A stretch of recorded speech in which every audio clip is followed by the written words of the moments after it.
Gather around, freaks. The wheel made its decision, and you, the fans, chose the films. Nick Cage can't seem to leave the desert. He's left Nevada, entered Nevada, and now he's raising Arizona in Nevada. So gather around the internet radio and gather around the internet campfire, because it's time once again for Hey, did you see this one?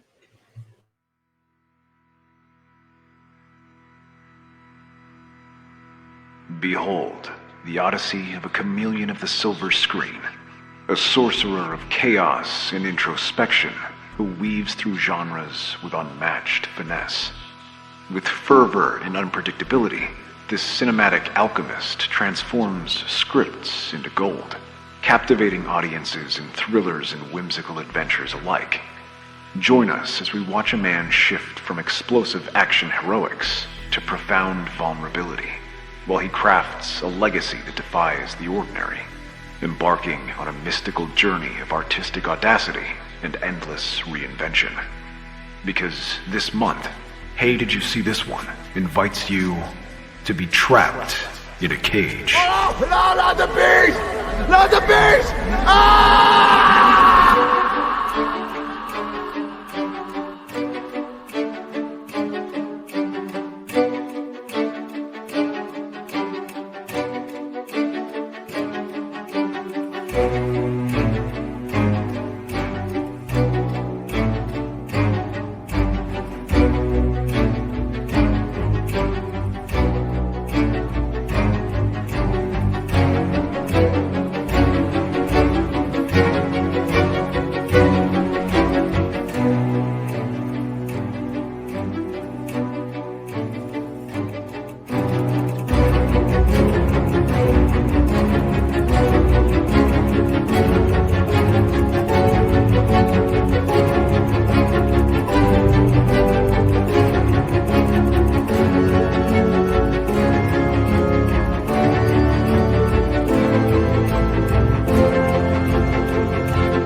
What's up, all you cool cats and kittens? Ooh. It's me, Claire, whatever her name was from The Tiger King. I did that joke in the future past as well, so we'll see how that works.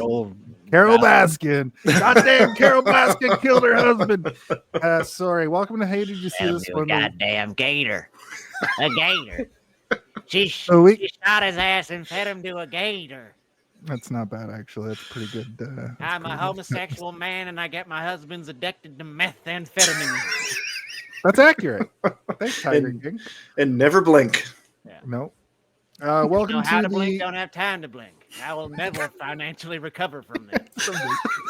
Welcome, Jesus Christ. Well, I've never done that impression before. It's not that bad. You threw me fully off my train of thought. Welcome to the weekly reaction review roundtable discussion and deep dive on all the movies that we have to ask. Hey, did you see this one? It is episode 160. Wow, that's fucked up. Welcome. And if you're playing at home, it's season 3, episode 11. We're gonna be popping over to the new year here real quick. But before we do that, we have the rest of Nicolas Cage month, and then a very special month coming up in December where the guests pick their movies, and we'll see. You'll all see. Welcome back to the show once again, making his 9,000th appearance. It's Timming, Arizona. Tim Covey returned to the show. Welcome back to the show, Tim. Welcome back to the show. And here's a picture of. Give me what I want. Here's a picture of Mark Twain. Mark Twain. Cauliflower brains. I'll never forget that joke. Yeah. Dirt brains. Thank you, Tim, for coming back to the show. It's been a minute since you were here. We had you scheduled for Halloween month, but plans happen and things get away from you, and you're here to talk about Raising Arizona, starring Nicolas Cage. We spun a wheel, we made a deal, we took 55 movies, we narrowed it down to 16 with that, and then we asked the people of the internet to vote for their favorite movies. I'm going to let everybody know that the semifinals are now happening. We put Leaving Las Vegas up against Con Air. Con Air won 17-12. Unsurprisingly, I was closer than I thought I was going to be, though. So, you know what, though? I didn't hate it. I've seen it, but I was like, I think I've outgrown this shit, right? But then I watched it. I was like, this is fun, though. Con Air? Yeah, and it was a fun episode. So. Entertaining, yeah. I see why everybody loves Con Air after watching it as a nearly 40-year-old, too. Leaving Las Vegas was not fun. It was depressing, and we were all sad after it was over. But next week, I'm going to put up Yes. I'm going to put up Raising Arizona up against our final movie, Valley Girl, and then the following week I'll put up the very finals. And we'll find out who the ultimate victor for Trapped in a Cage Nic-Vember month is. With that, though, Tim, I can't remember if you've done this yet. If you haven't been here, oh no, because we were here for Zardos, but we hadn't. Zardos hadn't been on the show yet, but you did do a brief synopsis, did you? I did, yeah. Okay. Zardos, ask us a question, please. Zardos hello. Speaks to you. He demands you synopsize this film. Tell him how, why, who, what occurs in this film. We should make a little movie for that. That's a pretty good picture of my face you drew there. Yeah, right. Me too. Also me. It's both of us. Tim, why don't you give us a brief synopsis of the film Raising Arizona? Okay. So our dear friend Cage the Rage, Nick Cage, he plays Hy McDonough, who is a repeating convenience store robber that ends up falling in love with a police officer played by Holly Hunter named Edwina, or Ed for short.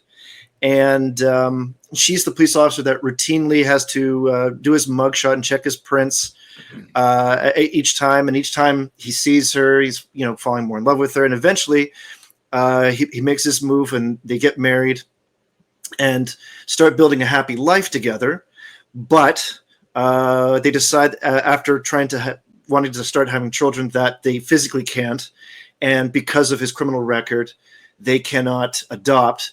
And that's when they realize that in the news, the Arizona quintuplets have been born, and they plot to steal a baby for their own. And then the story goes from there. Yeah. So, but I don't want to give away the ending just yet. We have to talk more about that. But more or less, I think that's the general idea of the story. Perfect. I believe I would agree. that is acceptable. Zardos accepts this synopsis. Thank you, Master. Thank you, Master. We have one rifle. Like a gumball machine. No bullets, though. I'm all out of bullets. Acceptable does not get you bullets. And but also this is the second major film by the Coen Brothers. So it's a lot of raw talent on the go here between Nicolas Cage and the Coen Brothers. Yeah, we're gonna have a lot to say about those boyos once we get to the director talk segment. But let's talk about our brief history. A brief history. As you all know, here on Hey Did You See This One, the guest always goes first. So, Tim, keeping with tradition, of course, why don't you give us your brief history with the film? Well, who am I to stand in the way of tradition? So my brief history of the film is I saw it once in my 20s and kind of forgot about it. And it was overshadowed by a lot of other Nicolas Cage movies and other Coen Brother movies for me. But watching it So it kind of fell between the cracks. And then when Nicolas Cage month came up and you guys were generous enough to ask me to come back, that was when it was reintroduced to me. And I've kind of developed a new appreciation for all of it in general. And it has been an interesting revisiting for it. And that's a very brief history for me this time. Usually I go on forever. Same. And by same, I mean I have the same almost exact brief history as you. When I was in school, movie school, it was around the time that No Country for Old Men came out, and I saw that and was like, I'm aware of the Coen Brothers. I know what Fargo is. So then I went on a search to find all, and it was a little harder back then to find movies. If you went to Blockbuster and it wasn't there, you were kind of shit out of luck. You could try and find it on the internet, and you could spend 4 days downloading it or whatever. Yeah, but LimeWire. Yeah. So I was able to find this one and a bunch of the other ones, but yeah, I haven't really watched it since, and I don't think that I really appreciated it for what it is, especially considering so many parallels with other movies that I absolutely loved at the time. You would think that I would have a more fleshed out appreciation, but I didn't really. I was kind of like, whatever, this one's all right. It's funny. Like I think it's funny, but even the humor in it wasn't hitting as hard as it did this time around. Like I was gut chuckling throughout this movie at the dumbest stuff because it's so silly, but it's like a fine-tuned watch or something. Like all the jokes are like crafted perfectly for this situation and the scenario.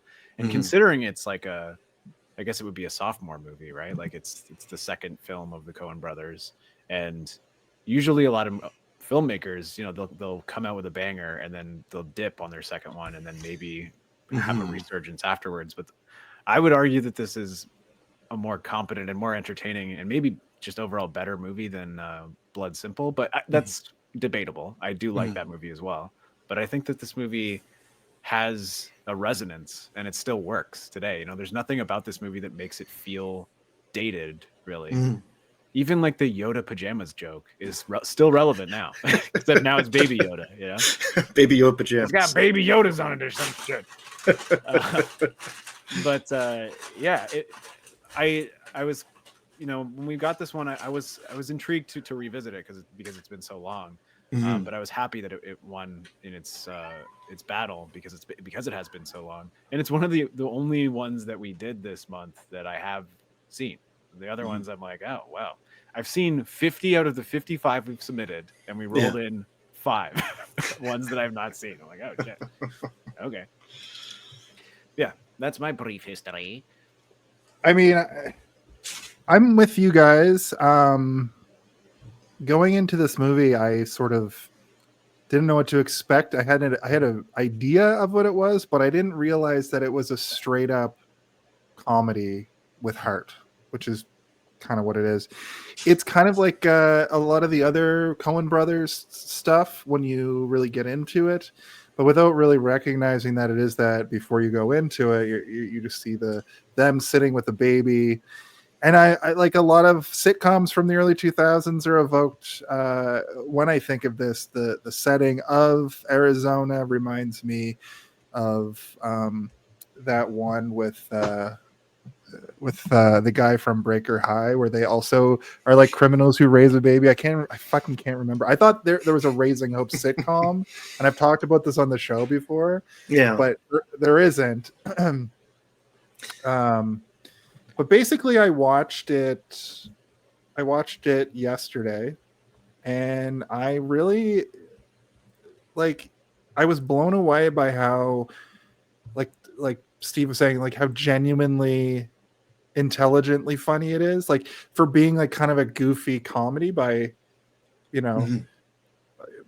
compared to a lot of like comedies during this time weren't this like over the top. Really, they were. Anyway, I looked up the show. The show is called Sons of Tucson. Has basically the same premise as this. You sound like you're underwater, Jason. Did you? A little. Underwater.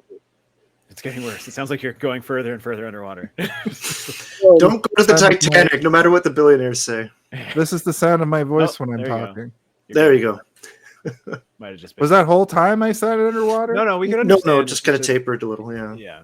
Okay, We cool. understood Anyways. everything you said. It just started to slowly sound like your room was filling with water. Mr. Bond.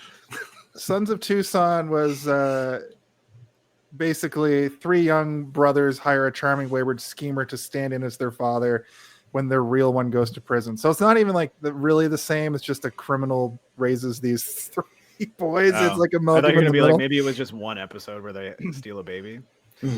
No, And he then basically the episode's called Raising Arizona. Oh. could be. What's that movie with Justin Long where no, Galaxy one where they have the school Die unschooled. for. I don't know. I'm actually pretty bad with my Justin Long movies. I mean, Was we it did just name Undeclared? four. Undeclared, isn't that a TV show? Oh yeah. Where like Louis Black, they Louis hired Black him is in to it. play the dean and all that. Oh. Yeah. Anyway, my point is that's what I thought this was. I thought it was more along the lines of that. But then it was like a sweet comedy about these rednecks who like steal a baby because they can't have kids. And that's basically my brief I mean, that's the history. beauty of a Coen brother movie, especially a Coen brother comedy, is that if you have expectations and you don't know what it's going to be and you expect it to be like any other movie you've ever seen, you're fucking wrong. It's going to be like nothing you've ever seen. And you're like, what is this? This is such a curiosity. I feel like John Goodman's character ends up being his character in The Big Lebowski. Like this version of him just becomes, he gets out of prison, goes off to war or whatever, comes back, he's all pissed off. You know? Yeah, he's always, for the Coen Brother movies that he's been in, he's always been like not even just physically, but a larger than life. He's always yelling so much. and has this like impulse control problem very often with his characters. Yeah. I would say that his character in The Big Lebowski is much smarter than this character, but smarter in a different way. He's also dumb, but he's dumb in a different way. You know, he's not like a goon. But go ahead. I was just gonna say I didn't really have anything. I usually prepare my like brief history, but what I always link it back to, honestly, is like these older 80s movies that are like this, like Coen Brothers movies and Tarantino and stuff. And even like the weird ones that you like feel like you saw in a fever dream, they were always on Showcase. And this movie, like I've just never seen accidentally, which is weird because of how aware of the movie I've always been. Yeah. I think ultimately. What were you going to say, Tim? Sorry. I kind of forget, so don't worry. Must have been a lie, as my wife would say. Well, with that said, why don't we go into director talk? Let's talk about the fucking director. All right. Quiet on set. Are we rolling? Okay, let's shoot this piece of shit. Sound. Speed. Action! I have a question. All right. For the both of you. Mm-hmm. And I learned this from this movie and looking at the Coen Brothers sort of IMDb's. How come Ethan Coen is uncredited on like so many of the early movies?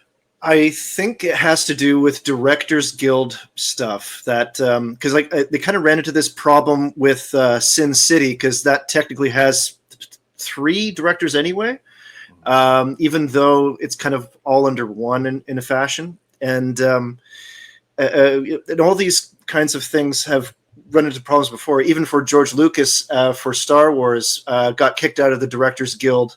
That's why he had to bring in Irving Kershner and what's his name, Marquand for Return of the Jedi. So I think in order to kind of stay with the studios and not cause too much trouble, they have to designate to a point who's going to be the lead director. Yeah, it's really weird, but it probably also has something to do with salaries and stuff like that as well, right? Like where the director is going to get paid a certain amount of money, and if you credit both of them, then there's probably some sort of weird negotiation that has to go on with the distribution or the studio that's filming it. I don't know for sure, but I think Tim, you're probably accurate, where it's just like it's just easier to have one director. Mhm. But they've always said like, no, the both of us write and direct all these movies. It's just we Yeah. have to. We have to pick It's one. actually interesting. I didn't realize right up until I don't know Intolerable Cruelty, but right up till Oh Brother Where Art Thou, which includes The Big Lebowski and Fargo and The Hudsucker Proxy and Barton Fink, he's uncredited on all of those, and those are all classic like Coen Brothers movies, right? So Yeah. I just thought that was an interesting thing that I noticed. It's credited as Joel Coen, written and directed. However, it is the both of them, obviously. And if you don't know the Coen Brothers body of work, every time they put up a new movie, it's celebrated. It's an event. Mhm. There are these auteur I feel like directors it's who make these impossible for you really to not know who the Coen Brothers are. Yeah. That's very weird. especially. I feel like Yeah, it would, like, it would they're be always- harder to find somebody who hasn't heard of the Coen Brothers than somebody who has. Yeah. And a long reputation of just like whether you like it or hate it, it's a well-crafted movie. Yeah. That like no matter what you're looking at, quality, even if it's not to your taste. And I've said a million times on this show that like I didn't watch a lot of movies before 2020, and I've seen like most of the Coen Brothers stuff. It's just that one of those directors, like a Tarantino, their style reminds me of Tarantino. If Tarantino made like funny dramas that are weird. Sorry, Steve, I didn't mean to cut you off there, buddy. It's okay. My point was just going to be there's a couple that they've made throughout their career that you can tell they would write a project for somebody else to direct, and then they would be like, I guess we can do it, but it's not as finely tuned and well crafted as some of the other ones, I think The Hudsucker Proxy is one of those. Okay. I have like a hard time even remembering that movie. But yeah, there's a couple along the way up until what we know of them now, which is pretty much every single movie that comes out is a meticulously fine-tuned, and like the recipe has been perfected, and now they're just adding spices along the way to try and figure out, like, how can I make this more interesting, or how can I make this chili in a way that no one's ever had chili before? And I think they are pretty successful almost every time. Yeah, I would almost, in a weird comparison, give it to like Nintendo Polish, where they have such a fully realized concept most of the time for Nintendo on the go that by the time it's like filming, and like famously for this movie, and we'll talk more about it as we talk about the movie itself and the body, but that like you have somebody like Nicolas Cage who does have such a firm approach to how he performs in movies that he's bringing a lot of his own ideas to it, whereas for them, their ideas are already so fully realized that they really know, like, you're going to do it this way. We've already paved the road. You just kind of have to walk it. And so, so it comes a point when it's so fully realized before they've even started practical shooting. When it comes time for editing and all that stuff, they really pepper in the good stuff when it comes to that. Even just color timing in this movie alone, like you feel it very seamless throughout. That's probably a part of visually why it's all very easy to sit and watch, because nothing feels jarring or out of place. And you can even feel that in like Disney movies nowadays, where the color timing is bizarrely off for some reason. Yeah, and I think that's also really it still feels so fresh, is that the color sort of temperature that they've gone for in this movie feels closer to a modern movie than anything that was happening at that time. And the same to be said for the camera movement. This movie was one of those things that like people would see it and be like, I've never seen a movie filmed this way before. And they adopted a lot of techniques that Sam Raimi used in the Evil Dead movies, which, Sam Raimi and the Coen brothers went to film school together. So they grew up together and they're good friends. Yeah. Very close relationship. It makes a lot of sense that they would be like, Sam, how did you do that shit? the demon going through the woods. How did you do that? We want to do that for a dream sequence. Can we do it? Tell us how. And a kind of almost parallel for director talk, Barry Sonnenfeld was the director of cinematography for this movie, and he later on did movies like the Men in Black series and whatnot. And his movies also have, I would say, like an acute look to them as well. That there is a lot of detail to take in without being overbearing. So it kind of makes sense that he would put his feet in the cement working with the Coen brothers for these kind of projects. Yeah, and it's also interesting that, like, you know, again, this is their second movie, and their first movie was a very heavy crime noir movie. Oh yeah, and it would have been very easy for them to just fall into that world and be like, we're just going to do this over and over. And they've made a couple more along with their filmography. But No Country for Old Men is like not really like the rest of their stuff. They've been able to take that genre and tell different stories within it, and then also kind of blend genres together. So No Country for Old Men is a crime movie, but it's not a noir. It's sort of a dusty Western set in a modern time. I mean, a more modern time. It doesn't really feel of the era that it came out in. It almost feels like it could take place in any time period, really. Yeah. Except for like little bullet trackers and cell phones and stuff. And that movie isn't like funny. It's not haha funny, but it's quirky even in its like westerniness, you know, like it's still got that punchy. Like Fargo is another one that's like funny in like a quirky, like, I'd say that Fargo is genuinely funny, whereas No Country for Old Men, I don't know what is funny in that movie to you. That movie freaks me out. I think the main villain to me is like an interesting like superhero villain, which which is a weird offset to these like Tommy Lee Jones and what Thanos. Sorry, super villain. Yeah. You know. Well, I don't know if the two of you would agree with this. I was actually thinking about this while watching the movie, and kind of, you know, not to distance too far from Nicolas Cage, but given it's the theme month, but the Coen brothers, I find they kind of make contemporary modern day folklore. That there's a and it's like this mixture of what seems to be random ingredients converging, and then there's and same with Raising Arizona. There's this nice supernatural element added in. You can say the same in a way for No Country for Old Men, where the serial murderer in that, like there's an almost unearthly evil to this person. Kind of same goes for the bounty hunter in this movie, where Nicolas Cage his character has a premonition of him, and those kind of ingredients come up on a regular basis. And like even The Big Lebowski, that movie is just about a series of circumstances, and like it's more just, isn't it wild that all of this seemed to happen in such a short period of time? And it makes for a good campfire story. That's what they all feel like to me, though, is like somebody else telling you a story in a grandiose way. So even mundane things within the tale is visually magical, even if it's something desolate like Fargo, like the long stretches of white in this sort of like winter landscape. It feels extra isolated, even though it's just 2 points between two cities. You might as well be in the Arctic or something, you know. It feels like a mystical land.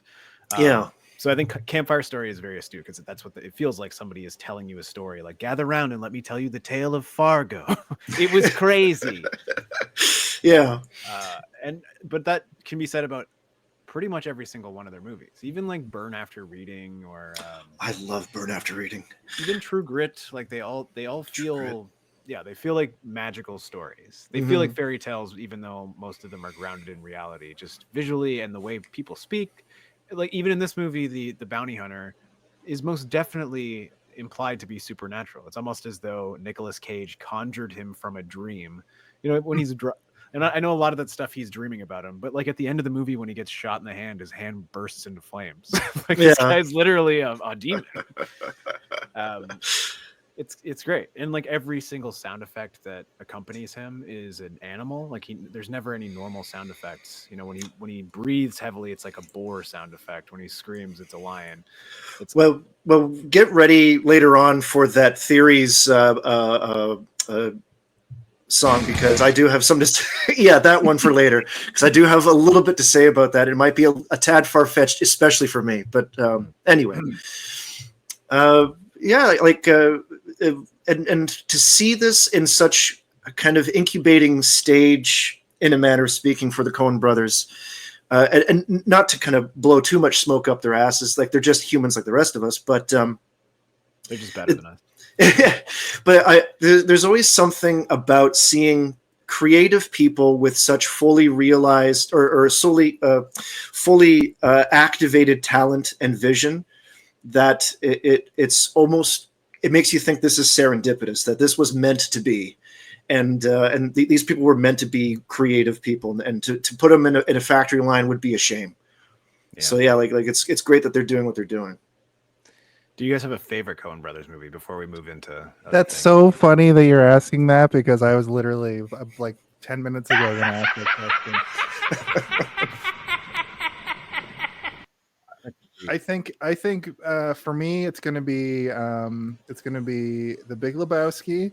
But shout out to the Ballad of Buster Scruggs, because it is like an anthology thing. But I fucking have watched that a couple times, and I very much enjoy that. For me, the one I've seen the most is The Big Lebowski. The one I've come to appreciate a lot is Burn After Reading. The fact that like it's all edited and presented to be a spy thriller, but it absolutely is not. The content of it is not a spy thriller. It's just middle-aged people screwing things up as they go through their midlife crisis. And I find that to be absolutely brilliant. And I howled in the theater when George Clooney storms out of the house carrying his sex pillow. I thought that was absolutely wonderful. But yeah, the one I've seen the most is Big Lebowski. The most quotable for me is Big Lebowski. So I would say by default would be that. But they all have those special moments. Even for like The Man Who Wasn't There, that's also like a great one with what's his name? The guy who was married to Angelina Jolie back in the day. Doesn't matter though. I almost said John Voight. I was like, that's not right. That's her dad. But who knows what goes behind closed doors of that family? But anyway. Yeah, well, that's not just like your opinion, man. Perfect. Sorry, can I get another one of those, please? Maybe later. Jeff Daniels-a-thon. Jeff Bridges, you mean? Jeff Bridges-a-thon? No, I wanted Jeff Daniels' impression, actually. Hi, this is Jeff Daniels. Bullseye. Dumb and Dumber, man. I've seen The Big Lebowski the most as well, I think, and it's just because a lot of the people that I grew up with were, stonery people, so like they're watching it for a very specific reason. Where I enjoy it. It's a great movie, and I've seen it a lot. But I think I'm gonna go with Fargo, because Fargo is one that every time I put it on, I watch it from beginning to end. Whereas I can't say the same about all of their others. But No Country for Old Men is the one that really made me be like, I should pay more attention to these directors, because they are important people in terms of film and the evolution of film and the inspiration that film can have on people. And storytelling in general, yeah. Yeah, that movie is crazy. Like it's wild. But Fargo, yeah. There's just something about Fargo where there's a really good balance of shitty people and great people within the movie.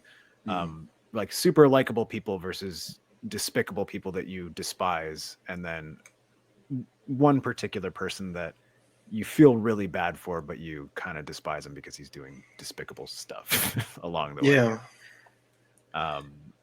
Fargo for me. Excellent. Should we get into the body of the episode? The body of the episode. Well, we've made it. We've talked about all of the various variables. Okay. Bars. And now we're going to talk about...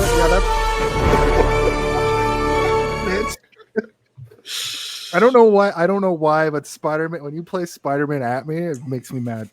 I don't know. I'm being spun. Listen, it's the body of the episode where I'm going to break down the movie bit by bit, and we're going to talk about every single element of it. And this is the part of the movie that is the podcast. So welcome, buckle up and sit down and get yourself a beer and a coffee and a water. Beer and a coffee. Yep, smoke a joint.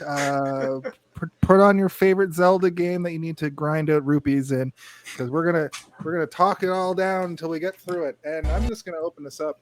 Oh, Wait, what was that? Oh.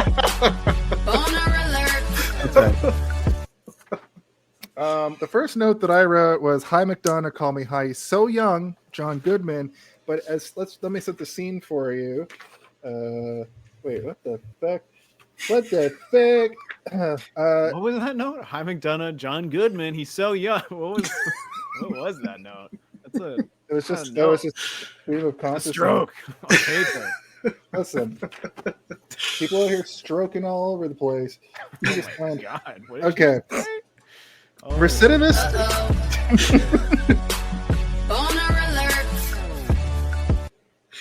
Recidivist criminal H.I. McDonough, played by Nicolas Cage, repeatedly gets arrested for petty crimes, mainly robbing convenience stores. Fun fact, the opening montage is famous for its quick edits and humorous narration by Cage, establishing the Coen Brothers' signature style of dark humor. That's not really a fun fact, ChatGPT. That's just what it is.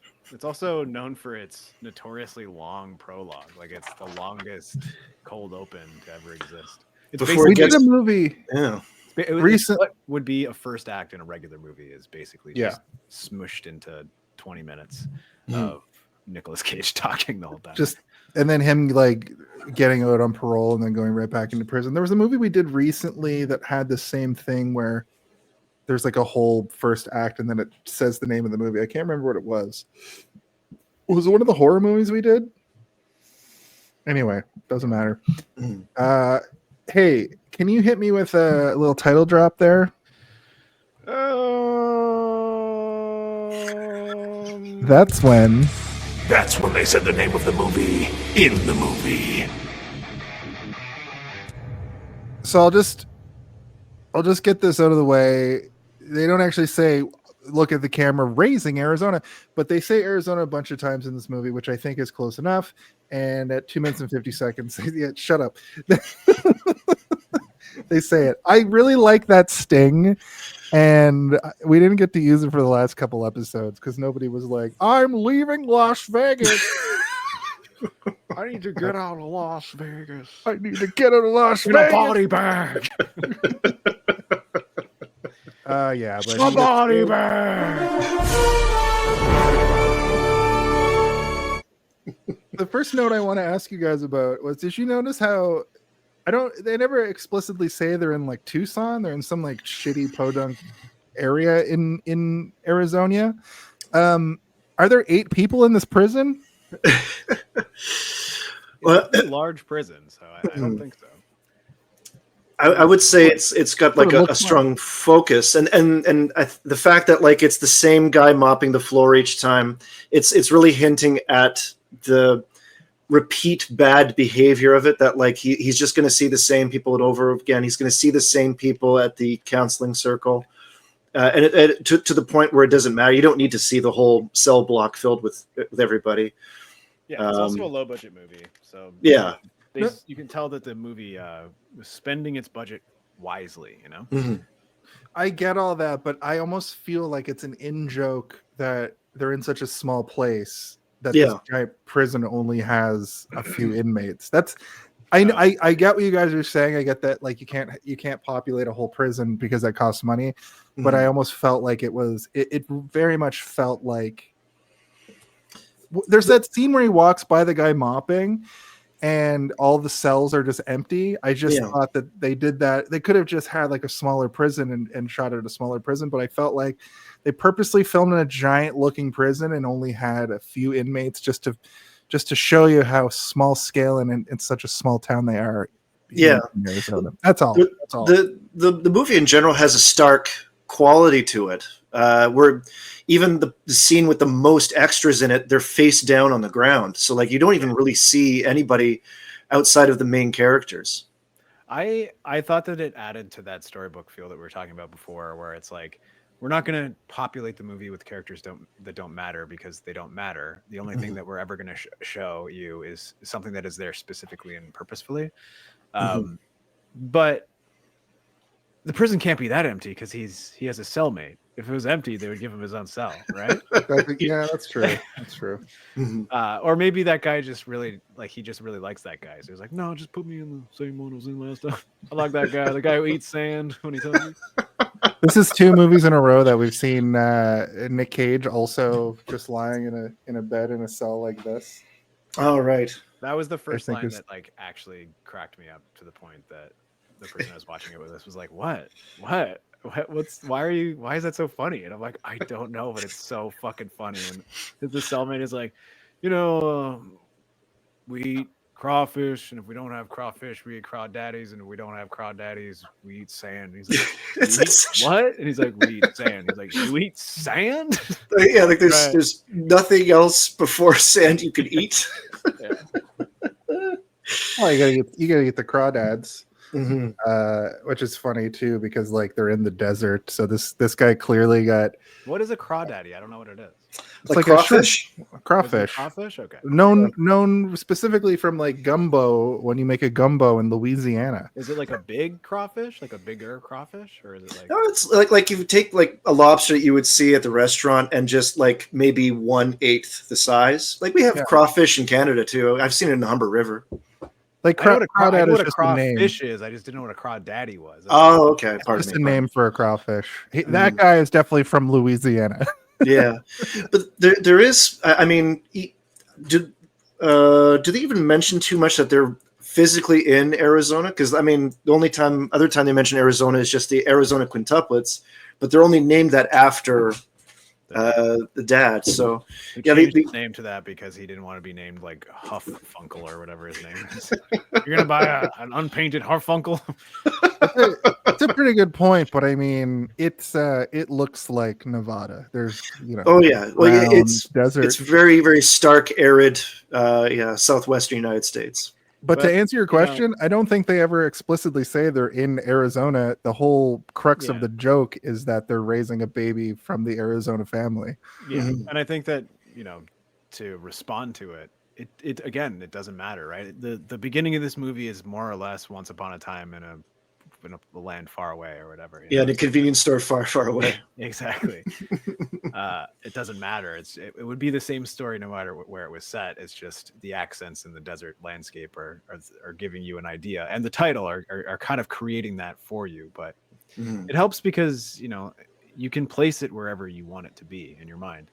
And like to me, these guys live in like a Looney Tunes world, basically. Like the coyote and the roadrunner are in their backyard chasing each other around. Like they're just which kind of leads into the one truly deep Nicolas Cage inclusion into this. That what made him fall in love with this script was the fact that it did seem Looney Tunes zany, over the top, and that's where the whole roadrunner thing lean started coming in. That was actually his idea, to have the Roadrunner tattoo.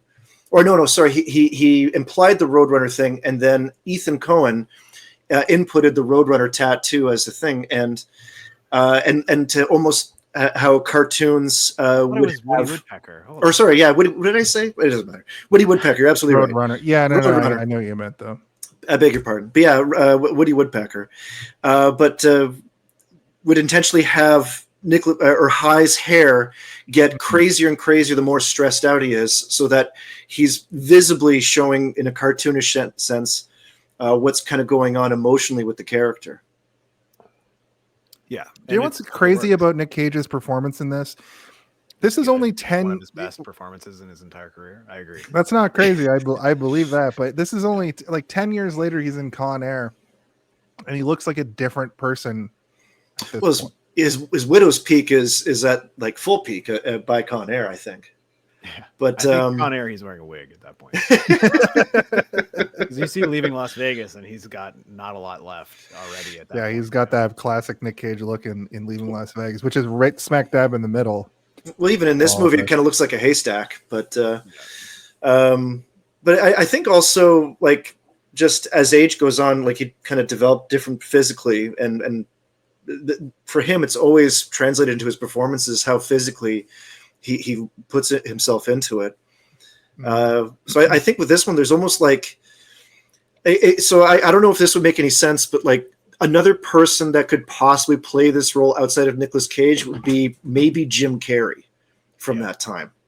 To have that kind of flexibility, especially that the scene where he's stealing the baby, like you could really picture Jim Carrey doing like a full The Mask performance where he's like like sneaking around the house or whatever. He was even sort of doing that a little bit, like that whole sequence is basically like Evil Dead but with babies. And he just got this crazy look on his face the whole time, like. Then when he goes out and he's like, they started crying and then they were all over me. It was really kind of terrifying. Can you open the door, please? This is amazing. But his accent in Con Air is also a Southern accent. It's a different type of Southern accent, but he's pulling it off really well in this movie. Whereas in Con Air, it is dog shit, like a terrible accent. I would attribute that to the Coen Brothers because for all the characters, they wrote them. And there was a couple of interviews where they were saying that they intentionally wrote these characters as if they learned how to speak from reading magazines at the time and the Bible, and so they kept that to inform how to write everybody. And you do hear like half Bible verse, half remembered, and given kind of a bit of a twangy feel to it. Throughout the movie, especially from Nicolas Cage. So I think that might be an influence in a sense, as far as that difference in his choice of a Southern accent. Yeah, it's not quite Ozarkian. It is more more Western. It's that desert, that Nevada. If you've ever been to like Las Vegas, like or Arizona, that's how people are down there. Like the locals, they've got sort of we talk like this. I think he's doing a Carolinas accent in Con Air, which is a little bit different. I'm not a dialect coach, obviously. I wanted to just say that Holly Hunter is fucking fantastic in this movie, and I kind of forgot that she had been around for so long. I always kind of my mind, I always kind of see her as like a lawyer. I don't know where that's from. I'm looking at her IMDb. Super stretchy superhero. Yeah, she is Elastigirl. I've only really seen her in 13, the movie about 13-year-olds from the early 2000s. You've definitely seen like Batman versus Superman, have you not? Oh yeah. Oh yes. Okay, but she's not really like, she's just like the senator in that. Yeah, she drinks a jar of piss. Oh, where I cool movie, guys. Where I know her from mostly, I'm realizing, is she's in Succession, and when I was watching Succession, I was like, where do I know this person from? That might be why I've got her as lawyer brain, even though she's like just like somebody that works in a John Succession. She's a journeyman actor. She's been around since the 80s. She's been around since the 80s. Still around to this day. Yeah, but yeah. I thought she did an excellent job. Some of her facial expressions are like so funny in this, and she kind of matches Nick Cage's freak, if you will. It's 2024. That's a saying that the kids say nowadays. Oh, do they say that still? Match your freak? Yeah, maybe not. Maybe we're through. Maybe that was 2 years ago. Retired that jersey. Yeah, they put it up. So HI meets Ed through all of this, as I think Tim mentioned. They kind of have a bit of a love story just through their interactions. They have good charisma, and during his frequent bookings, HI basically he realizes he wants to settle down and stop doing all of this, and the two form an unlikely romance. And I do have a fun fact that is a fun fact. Cage and Hunter both loved the script and reportedly didn't need much direction to bring the characters' quirks to life, because they're both, like Steve said, journeyman actors who are very good at their craft. Even early on here, you can see that they would become. Yeah, I think there was some contention with Cage throughout, though, because, like you were saying, Tim, he went in with all these ideas and he wanted to do improvisation, but the Coen brothers were like, no. He described their approach as autocratic. Yeah, but he also, I think, said that it led to a little bit of tension on set, but then afterwards he was grateful for the experience because he realized that people do appreciate me for that ability. But if I go into a project where somebody isn't bringing me in for that ability, but for my performance, then I need to be able to. I need to be able to take the direction that they're giving me. Mm-hmm. And so it's nice that he doesn't like hold grudges or anything, but they've never worked together since. So maybe they do. They can be a little specific for their corral of actors, but there's something to be said about to kind of go quickly about that idea of somebody who has a lot of talent can tend to have a big ego. If they've gotten like a lot of accolades for their success, and they kind of get insulated from either criticism or advice, and it might be good advice, and so to be able to have someone that either has enough talent or ego or both enough where they can see it and respect it enough that when this person has something to say, I should pay attention. I may not agree with it, but it's not for nothing that they're saying this. Yeah. We've talked about the 5 scripts that Cage read. That he, it's kind of presented like he's only read these 5 scripts, but it's more so 5 scripts that he read and took immediately. This is on that list. We've been kind of quoting it, but I just found the actual quote. The 5 movies are Vampire's Kiss, Leaving Las Vegas, Raising Arizona, Adaptation, and this was all while he was promoting Dream Scenario. So I don't know if it's just because he was promoting Dream Scenario, but I am interested in watching that film because You said Renfield was on the list last time. I did. See, I lied. Yeah. Maybe I thought he was on Vampire's Kiss with Renfield. There is a It's vampire. true. I thought that he was I thought he was on the press junket for Renfield, but it was for Dream Scenario. Right. But yeah, you're right. Well, you always give me a hard time for it, but sometimes old raising Jason R. Phillips just says things. Raising Jason, as they like to call me back in the prison days. Back in the prison days, they called you Raisin Jason. Uh-oh. But don't be called Raisin Jason, like California Raisin Jason.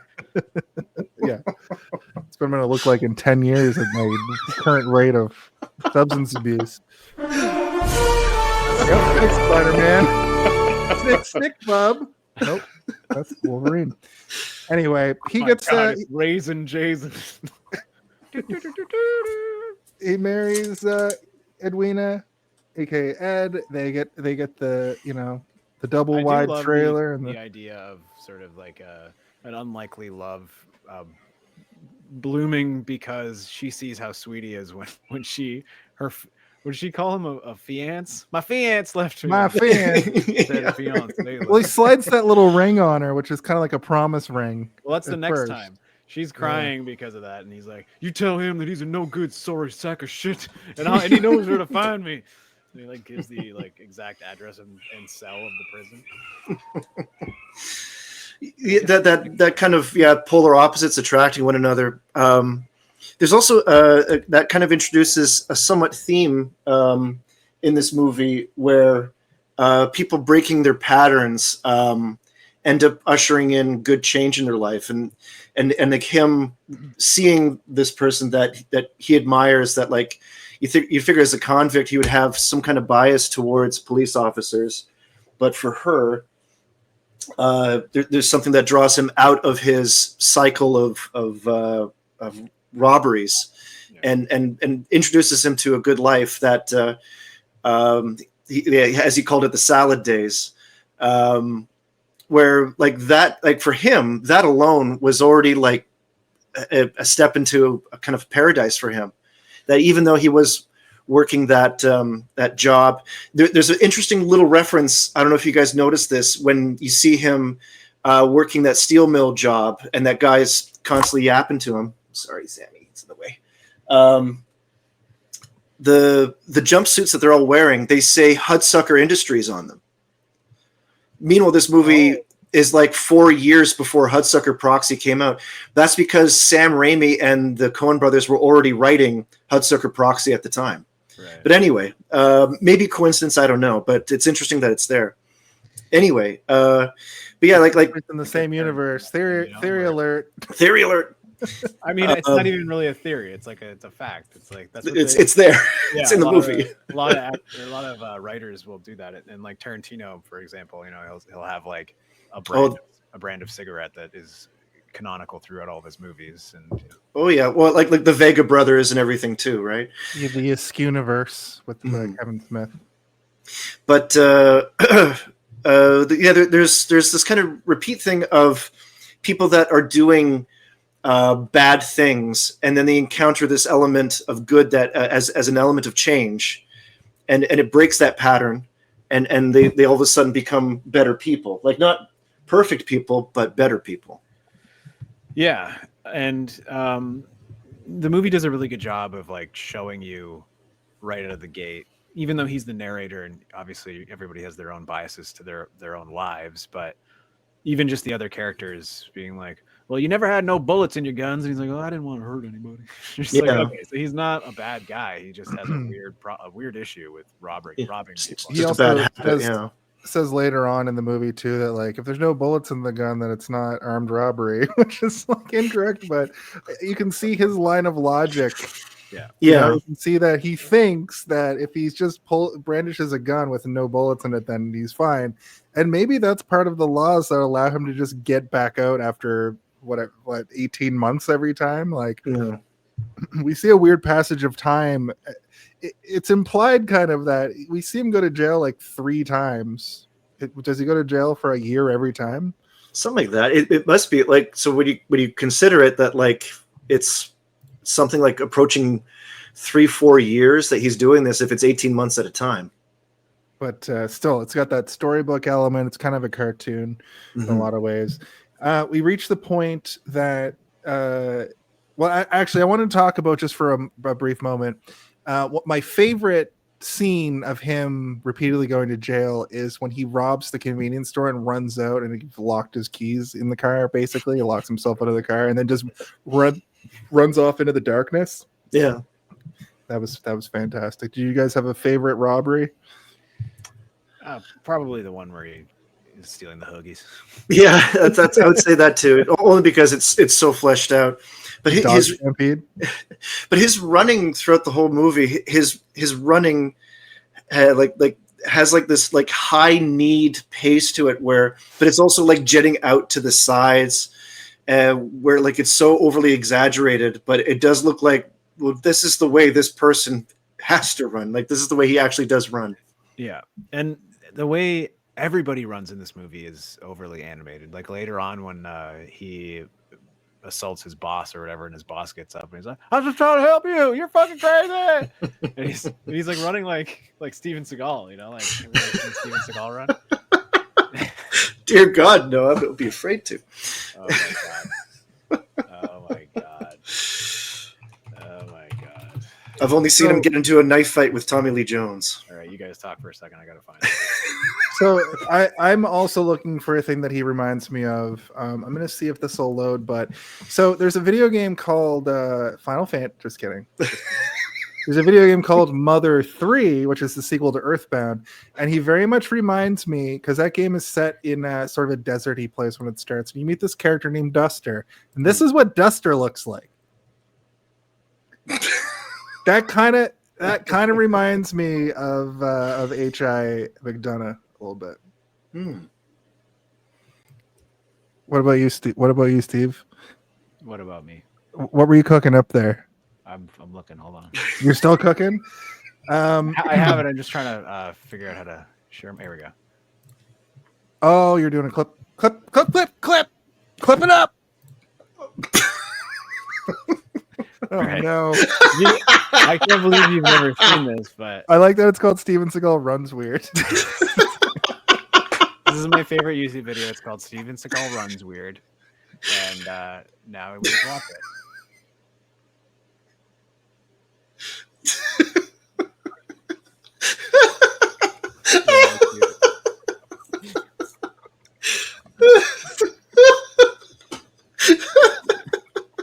He does. He runs so weird. It's like he's grabbing onto stuff and pulling himself forward.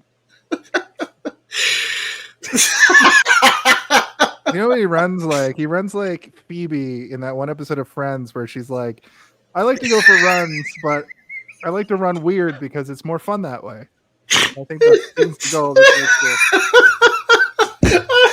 This is too much. It's like when his elbows down and have no bones in it. Yeah. Oh, he's run up that whole mountain that way.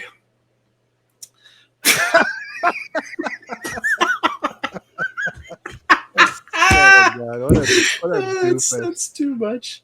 Also, we're gonna. Okay, that's too much.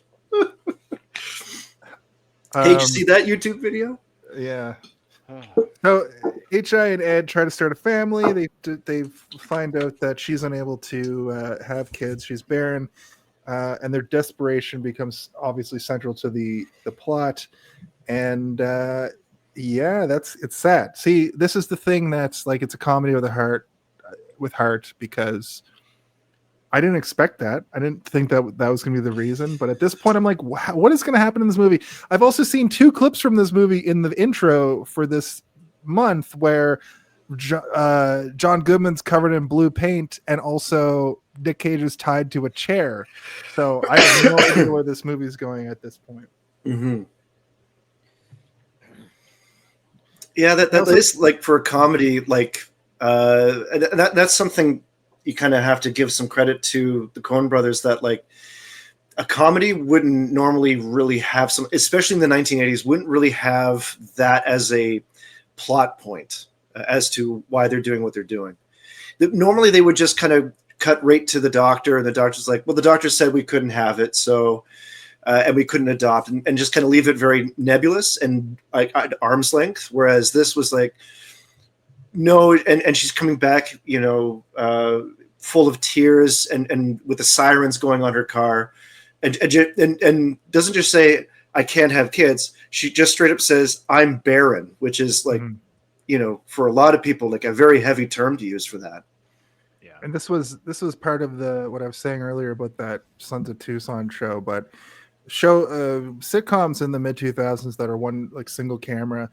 I feel like we're taking inspiration from the Coen Brothers, and this movie especially is what I kind of noticed.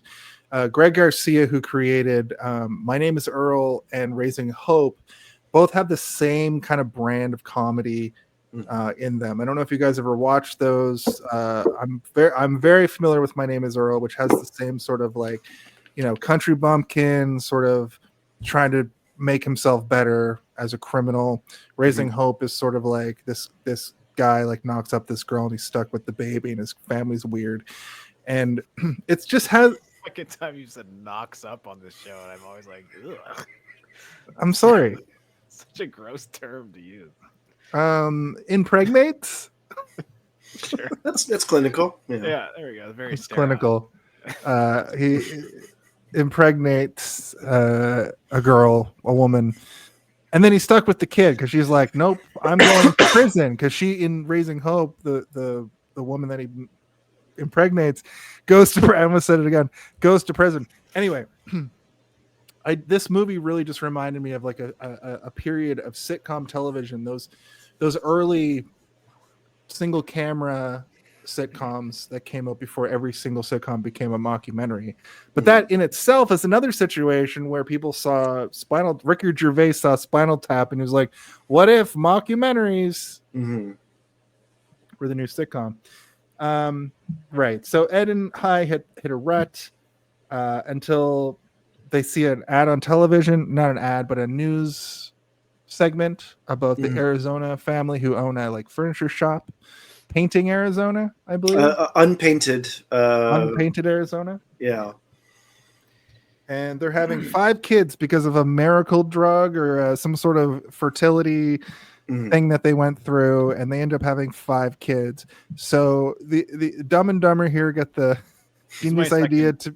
My second gut chuckle of the movie was when they hear the news and it's like, well, and she's married to, of course, Nathan, Arizona, which, well, we all know who he is, and then like cuts to him outside of a store. He's like, he's the undisputed king of unpainted furniture in all of Arizona. And I started laughing so hard. Like, how can we not know? This is this is Southwest royalty. Yeah, this is like where I'm like, this is very British, like inspired humor, where it's like the joke is not that he's the unpainted, it's that you can't possibly not know that he is the undisputed unpainted furniture king of Arizona. That's what's funny, is that we're expected to know this information before we go. It's like there's like a dryness to it. For me, it was almost like the Toronto equivalent of that would be like Russell Oliver jewelry. Like, of course, everyone you know who this is, right? Yeah. So yeah, if you're man. The cash guy. Yeah. Oh yeah. Cash for gold. But yeah, that adds to the campfire element, or like at the foot of the bar, there's somebody there regaling a story about this, and of course Nathan, Arizona. Exactly. I also do love that like every monologue that Nicolas Cage has in this movie is so flowery and like biblical, like you were saying. Like everything is kind of oozing with artistry in terms of the language he's using. But then anytime he opens his mouth, it's never great. You know, it's like in his head, everything sounds better than it actually is, and then when he goes to open his mouth, it just comes out as like, yeah, that like, in the moment he's a buffoon, but upon retrospect, he's a genius. Exactly. And this is the credits start 11 minutes into this movie, and so much has happened. A lot, because you see the actual title when they reveal the caper, but that's because this is the focus of the movie, and so you're given this very tidy, very quickly paced, but absorbable introduction as to where everyone's coming from and why they are the way they are. And you're even given an introduction to John Goodman and the other fella that like they're given from Dick Tracy. Yeah, right on. That is him. But yeah, I was going to say he's the spaghetti dick detective from Deuce Bigelow, Male Gigolo.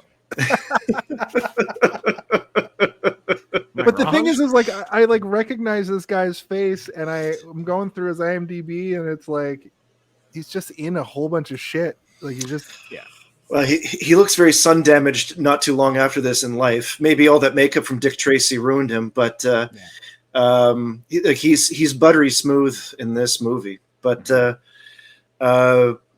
yeah, like it's funny you made your note earlier about young John Goodman, but like everyone looks so baby faced in this in a way. Yeah, it's always fun to go back and have a stacked cast, because even like Frances McDormand and stuff and Holly Hunter, everybody has gone on to become not necessarily household names, but people faces and the whole movie is full of them. Even like the guy in the mechanic shop is like, oh yeah, that guy's in everything. he's a loud old man. The guy that won't shut up.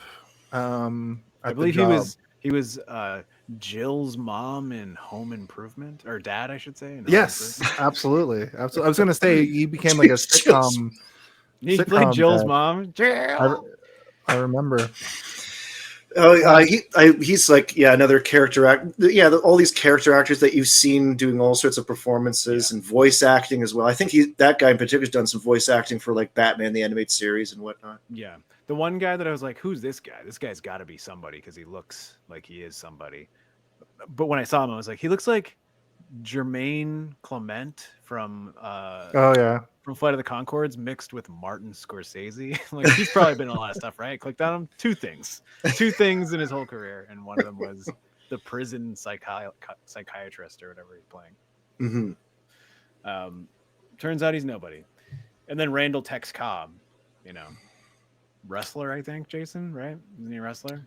Randall Tex Cobb, the guy who plays the motorcycle man, the motorcycle monster man. Oh, you know what's weird?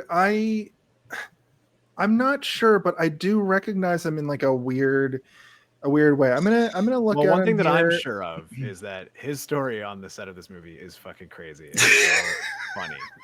Yeah. So he didn't have a regular agent, and his agent only had him as a client. So it was like just one agent, one client. That was the relationship. And he was a wrestling agent. So like he would hire this guy to do wrestling shows and stuff. And they needed to do pickups. So when they called him to do pickups, this guy's agent demanded double the amount of money that they paid him to already be in the movie, because there's no way, you need him now. You can't replace him now. So why aren't you going to give us double the money? And like, they're like, because we can't? What the hell are you talking about? We'll give you the standard pickup fee. And he's like, no, double the money. So they're getting extorted by some scumbag wrestling agent to try and get this guy to come back and ride a motorcycle for 5 minutes. I was going to say he was a kickboxer and a professional boxer. I don't know if he actually ended up in professional wrestling, but it's funny that pro wrestling boxers are notoriously carnies. So it's funny that they did this. Mm-hmm. And he also did not know how to ride a motorcycle. Yeah. And had to learn on set how to do so. That is very funny. That this guy's whole character is basically on a motorcycle the entire movie, and he's like, I don't know how to do that. I don't know how to do it. Show me. But back into the movie, we get the really bizarre scene where it feels like it goes on forever, but not in a bad way. Basically, Ed is like, we're gonna go steal one of those babies. I'm gonna drive you in there. You've heisted a mini heist. Mm-hmm. What could go wrong? And I think the funniest part is when he goes up and goes into the baby's room, he basically like lets them all go by trying to like pick one. And we get a lot of really funny scenes. And that's why I'm saying it felt like that scene in Evil Dead where the camera is just following Ash around the cabin, Evil Dead 2 specifically. Yeah. And that's what Steve was saying early in the show, where it feels like almost a Sam Raimi, but a family-oriented Sam Raimi moment. Well, and a lot of like not quite point of view shots, but these like from the baby view of like on the floor underneath the crib and very low and angle, stuff like that. Yeah, the whole scene is like shot at ankle level. And there's this, and once again the cartoony quality of like a fox in a hen house, and all the hens are just kind of wandering around, and like he's trying to pick them all up at the same time, kind of thing, and just watching him scramble, and that's kind of another British comedy kind of thing again. Yeah, being so overwhelmed with a situation that you've caused yourself, and like it's a real Mr. Bean situation where he's like picking them up and stuff. I think out loud I was like, is he trying to like pick the best one? Like which one's the best one? Like sizing up the babies. All these babies look exactly the same to me. I'm like, just take one and run. No, he's gonna pick the best one first. Sorry, go ahead. I was just gonna say he manages to re-wrangle all of them, ends up with no baby. She sends it back in. It's so funny and she's like, "Nope, get back up there and get us a baby." He's like, "I tried." One of them almost fell down a staircase. One of them went underneath the cradle. It was pandemonium. And Holly Hunter is so good too, as well. She's like, when he does come back with the baby, she like just immediately bursts into tears, like within seconds of having a conversation. She's like, I just love him so much, like ugly crying or whatever. Like it's her own baby. Yeah. Well, this kind of leads into my little theory about the movie. You said what? I said what? Theories.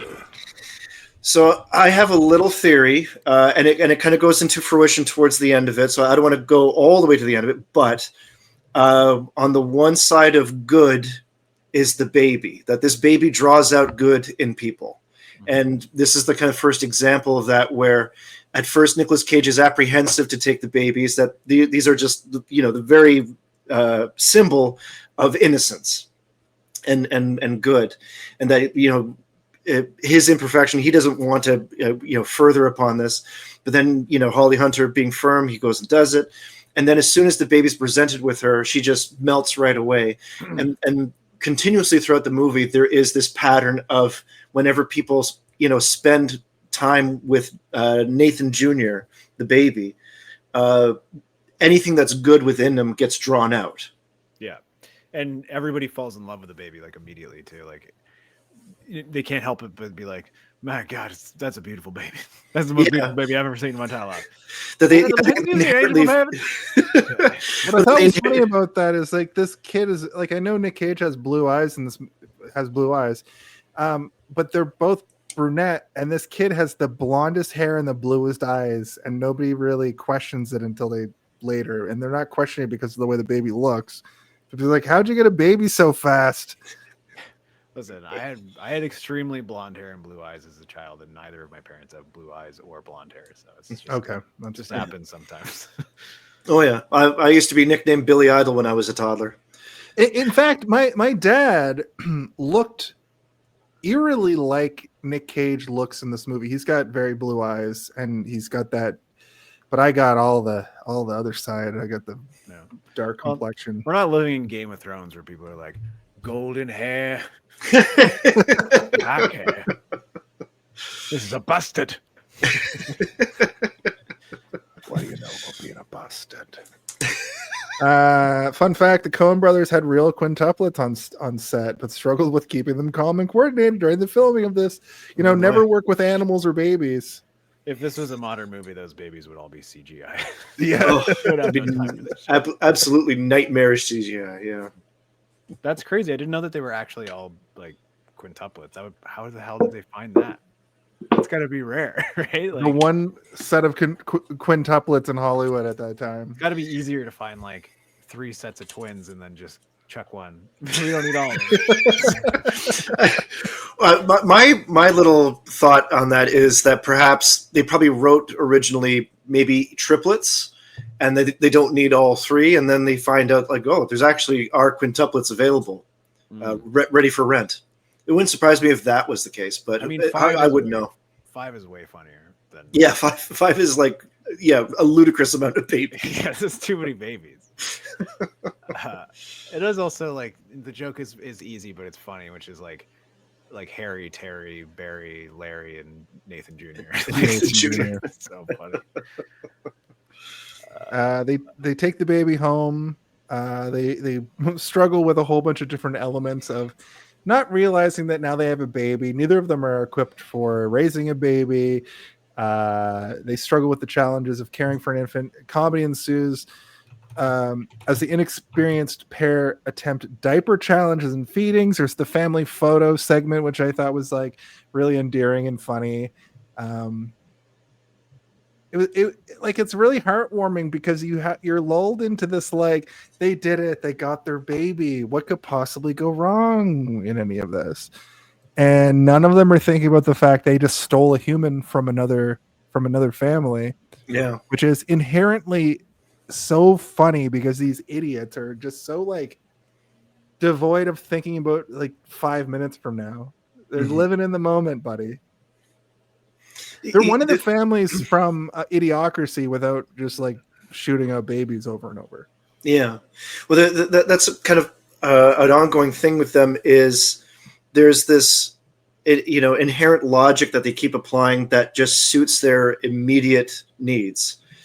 That like, oh, they don't need all 5. That 5 is just a crazy amount of kids. So, why should, we'll help them out because they already said 5 is too many. Yeah, we get that great moment too where they're setting up for the photo and she's starting to realize how much work this is going to be, and she keeps talking to him like while they're trying to get the picture set up, and he's like, we're set to pop here, honey.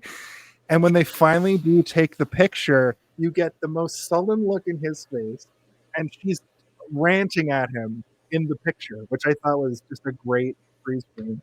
It was perfect.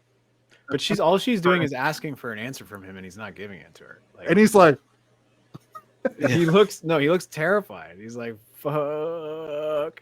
And she is doing is saying, can you just affirm everything that I'm saying? Like, please just say yes or sure or I love you, whatever you want. Like, just say anything, but he's not. He's just saying, we gotta smile for the picture. Come on, we gotta memorialize this in pictures forever. We start to pop here, honey. I also love when he takes the baby, he also throws down the Dr. Spock's child care book, and he's like, here's the manual. Calls it a manual, like it's a car. I looked up that book because I wanted to know if it was real. Yep. I was watching it with It's absolutely Danny, real, yeah. and Danny was like, "That's a real book," and they said something about the book advocated for letting your baby cry itself to sleep. But I'm reading here now that he was actually the opposite of that. So there was another wildly popular book that said you need to avoid picking your baby up and giving it too much affection and keeping it on a sleep schedule and feeding schedule. And Dr. Spock was like, no. If the baby's crying, it means it needs something. You pick it up and you hug it, you show it affection and feed it if it needs to and change it if it needs to. So it turns out he wasn't a nightmare man. He was actually he was Spock from Star Trek. Yeah. Using his great Vulcan logic. To just briefly bring it back to me mentioning my dad, like this family dynamic, my parents were kind of this when I was growing up. My parents were my mom was kind of all over the place emotionally, and my dad was very much like dialed in, but had a lot more drinking and drugs to this dynamic. It seems like these characters, so we haven't really gotten to the point yet, but like he's a criminal and she's a cop, but she drops during that open. Oh no, we did get to it because she does this during the opening. But she like quits being a police officer. After learning that she's barren, that they can't adopt because of his criminal history. Yeah, and what's interesting, the next thing that happens is HI's former prison buddies, Gail and Evil, they break out of prison and show up. And the whole time I'm going, these guys are criminals who clearly broke out of prison. They've stolen a baby. And this woman who used to be literally a police officer is sort of turning a blind eye to the kidnapping element. But when she sees these fucking the two worst dudes, they're straight out of a Quentin Tarantino movie too, and how like criminal they are and how dumb they are. You really get the sense of like she's on a tightrope of allowing things to fly, but she has no fucking time for these guys. First of all, we see them do kind of a Shawshank out of the ground. Yeah. One of my favorite scenes in this movie is I mentioned in the pre-show, somebody requested I show the clip of John Goodman emerging from the mud. But he's emerging from the mud just going, ah! And then when he goes to get his buddy, he pulls him out by the legs. Yeah. He ended up those are the two types of way a baby can be born. That's really interesting that you say that, because I was about to say as much. Like I think that was put in there specifically to show that everybody has been birthed at this point. Everybody's been birthed into a new sort of. Are you sure about that? Version Are you sure of everybody's been birthed? Birthed into a new version of themselves is what I mean. Yeah, but I think that the screaming is meant to be like they're babies, like they're like they're screaming babies. I want a super cut of John Goodman screaming in this movie, because it would be 4 minutes long. It's also funny that they got like the two people that kind of resemble babies to do that. Yeah, funny that we were just talking about how they were baby faced, but quite literally with them. Yeah, it's very interesting to think about in retrospect. But yeah, especially like he's holding his friend up by the one leg, and they're both just shouting, and it's raining. And the idea of them like tunneling through mud is also very, very Looney Tunes. Like, but also they're covered in shit. We learn later. Yeah, we ended up in the line. Yeah. Well, we burst the sewer line, which we didn't expect to do, but they love me. Hard cut to them putting so much pomade. Yeah. Oh, while being muddy too. Yeah, they don't. That bathroom irked me.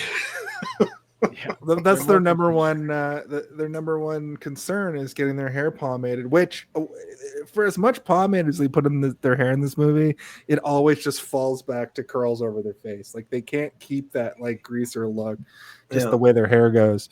Which I thought was a really interesting thing. It's like nothing ever works out for them, even when they're trying to do their hair.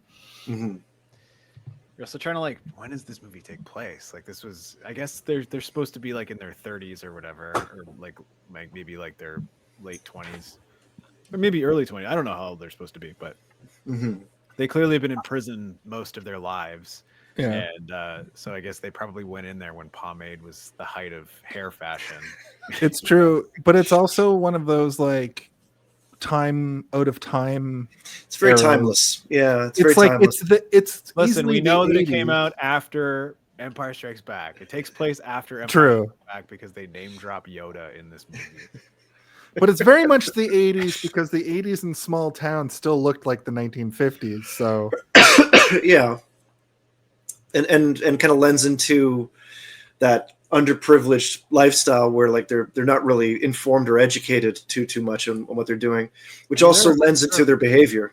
There are vast swathes of the United States that still look like the 1950s, Yeah, especially after watch that it. boat. Am I right over here? Hey, Oh, holy shit, he's back in the White House.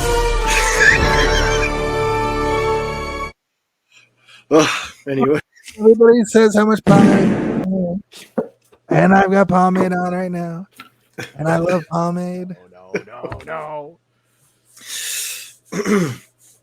I enjoy how John Goodman has always this this salesman pacing with how he speaks. I think one of the few movies where he distanced himself from that is True Stories. I don't know if either of you have seen that movie. It's interesting, and it's almost a slice of Americana type movie where it's examining 1980s consumerism. But in that, he plays like a very doughy, innocent individual, very childlike.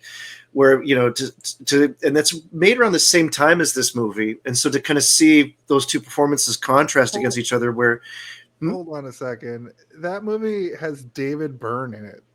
yeah, that he made the movie, he directed and wrote it. Insane. I need to see. I'm gonna.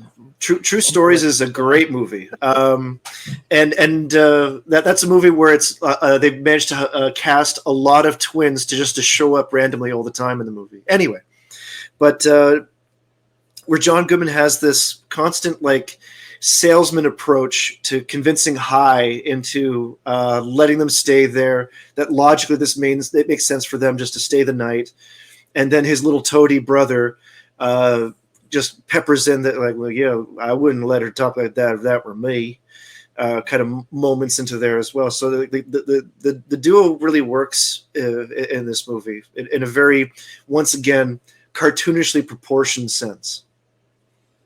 Yeah, most definitely. I do like, it's also like the physical extremes, right, in the casting, which it adds to it, right? Like everybody in this movie, it would be easy to draw them if you had to. Like, Yeah. like even if you had limited drawing abilities, you could probably get away with some hacky sketches, and everybody would know what character. But it's also like, Nick Cage is wearing a specific shirt in the movie, and then later on, the younger brother is like shoved himself into that shirt. He's wearing Nicolas Cage's shirt that is far too small for him. That element of them like slowly taking more and more and more from them, like they obviously haven't gone out and got all that chicken and beer for themselves. Like they just took it from their fridge. Yeah, I counted. We were watching it, and I was like, "There's like a long shot where it's just like it's sitting there for long enough," and I'm like, "All right, I think I got time to count these." And I counted all the cans, and I was like, "That's 26 cans. 26 cans in this one shot." Mm-hmm. But they're like I counted not wrong at drunk first, all. and then he shifted, and there was like 2 more shoved into the couch. I'm like, "Oh, there's 2 more." And he pulls out 5 more. So yeah, that element of taking each other's clothes, which is another Coen Brothers weird little thing, especially in Big Lebowski, where there's characters swapping clothes for no reason, but you wouldn't notice if you didn't think about it. That's right.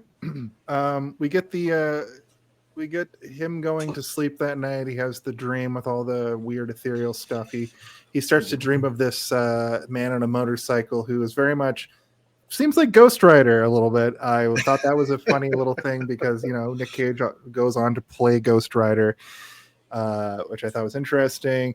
And this character, Leonard Smalls, he ends up being hired to find the baby, but it really just instills a sense of paranoia in High because like he's dreaming about this, like he seems to have this like supernatural ability to like dream of things that come true. Mm-hmm. it's kind of within the rules of the movie that it's happening, and we're just sort of there to like it's a way to sort of move the plot forward. It's a way of to narrate the story. But I thought it was really interesting that they show this character doing all these deplorable things, like he's throwing grenades at bunnies, and it's like objectively funny, but it's also like this character is horrifying. But this is a dream, right? So like in this moment, it's meant to be like absurd, right? Like he drives by a flower and the flower bursts into flames. He doesn't do anything to the flower; it just bursts into flames in his presence. Yeah. But you know, he's proven to be real later in the movie.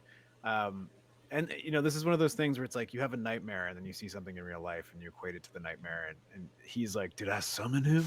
Did I summon this man from hell? Yeah. Or is he from hell for real? Did he summon him? We don't know. It's again the campfire aspect where it's like, and that monologue that Kate from my fears and all my doubts, they culminated into a man to hunt me down for stealing a baby. Oh yeah. Well, that monologue he has about that dream sequence is probably my favorite part of the movie, where it all of a sudden in a huge twist, all of a sudden there's this supernatural element at play. Even though it's all within a dream, but it ends up being contextualized later on that like, oh no, there was something this whole time, that there was a reason for me to be afraid of what we were doing.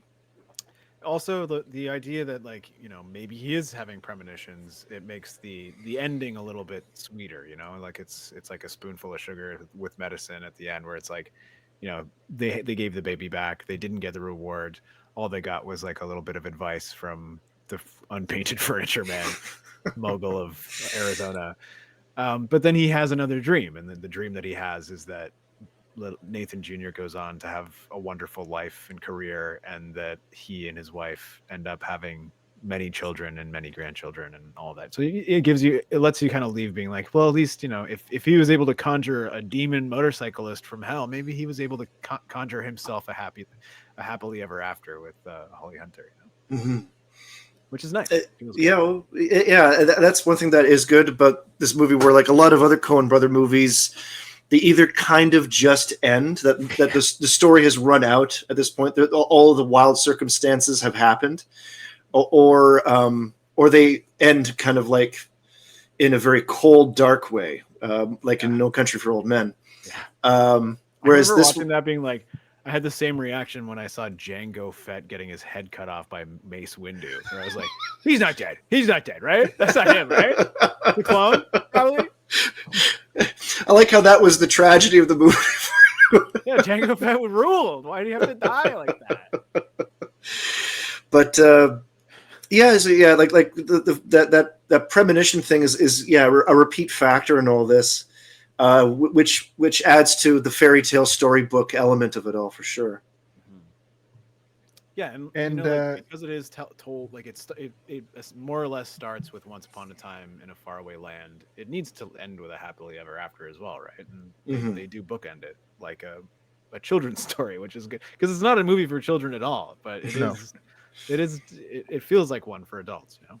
But I had that same sort of thought where, like, surely, I mean, we'll get to it, but I was like, surely they're going to end up either Arizona's like, here, just have this baby.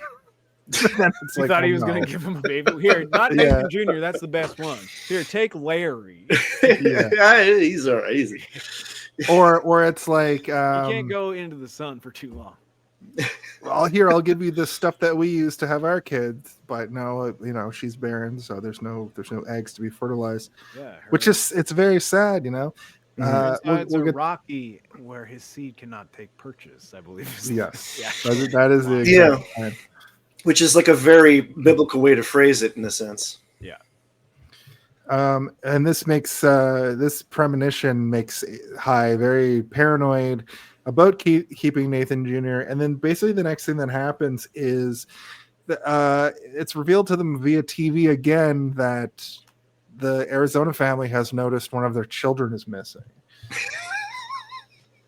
So he wakes up to that. I mean, this is where I laughed the longest and hardest, which is like Danny was like, I'm glad you enjoyed that. Like, that's what they said to me after I finally finished laughing. And the line is like, which child was stolen? And he's like, I don't know, Nathan Jr., I think. Which is like, it's funny because like that's the ongoing joke is like there's so many of them that nobody actually knows which. Because you can't, all babies look the fucking same. I can't imagine bringing. Remember like that octuplets show or whatever, where it's like, they had 8 kids.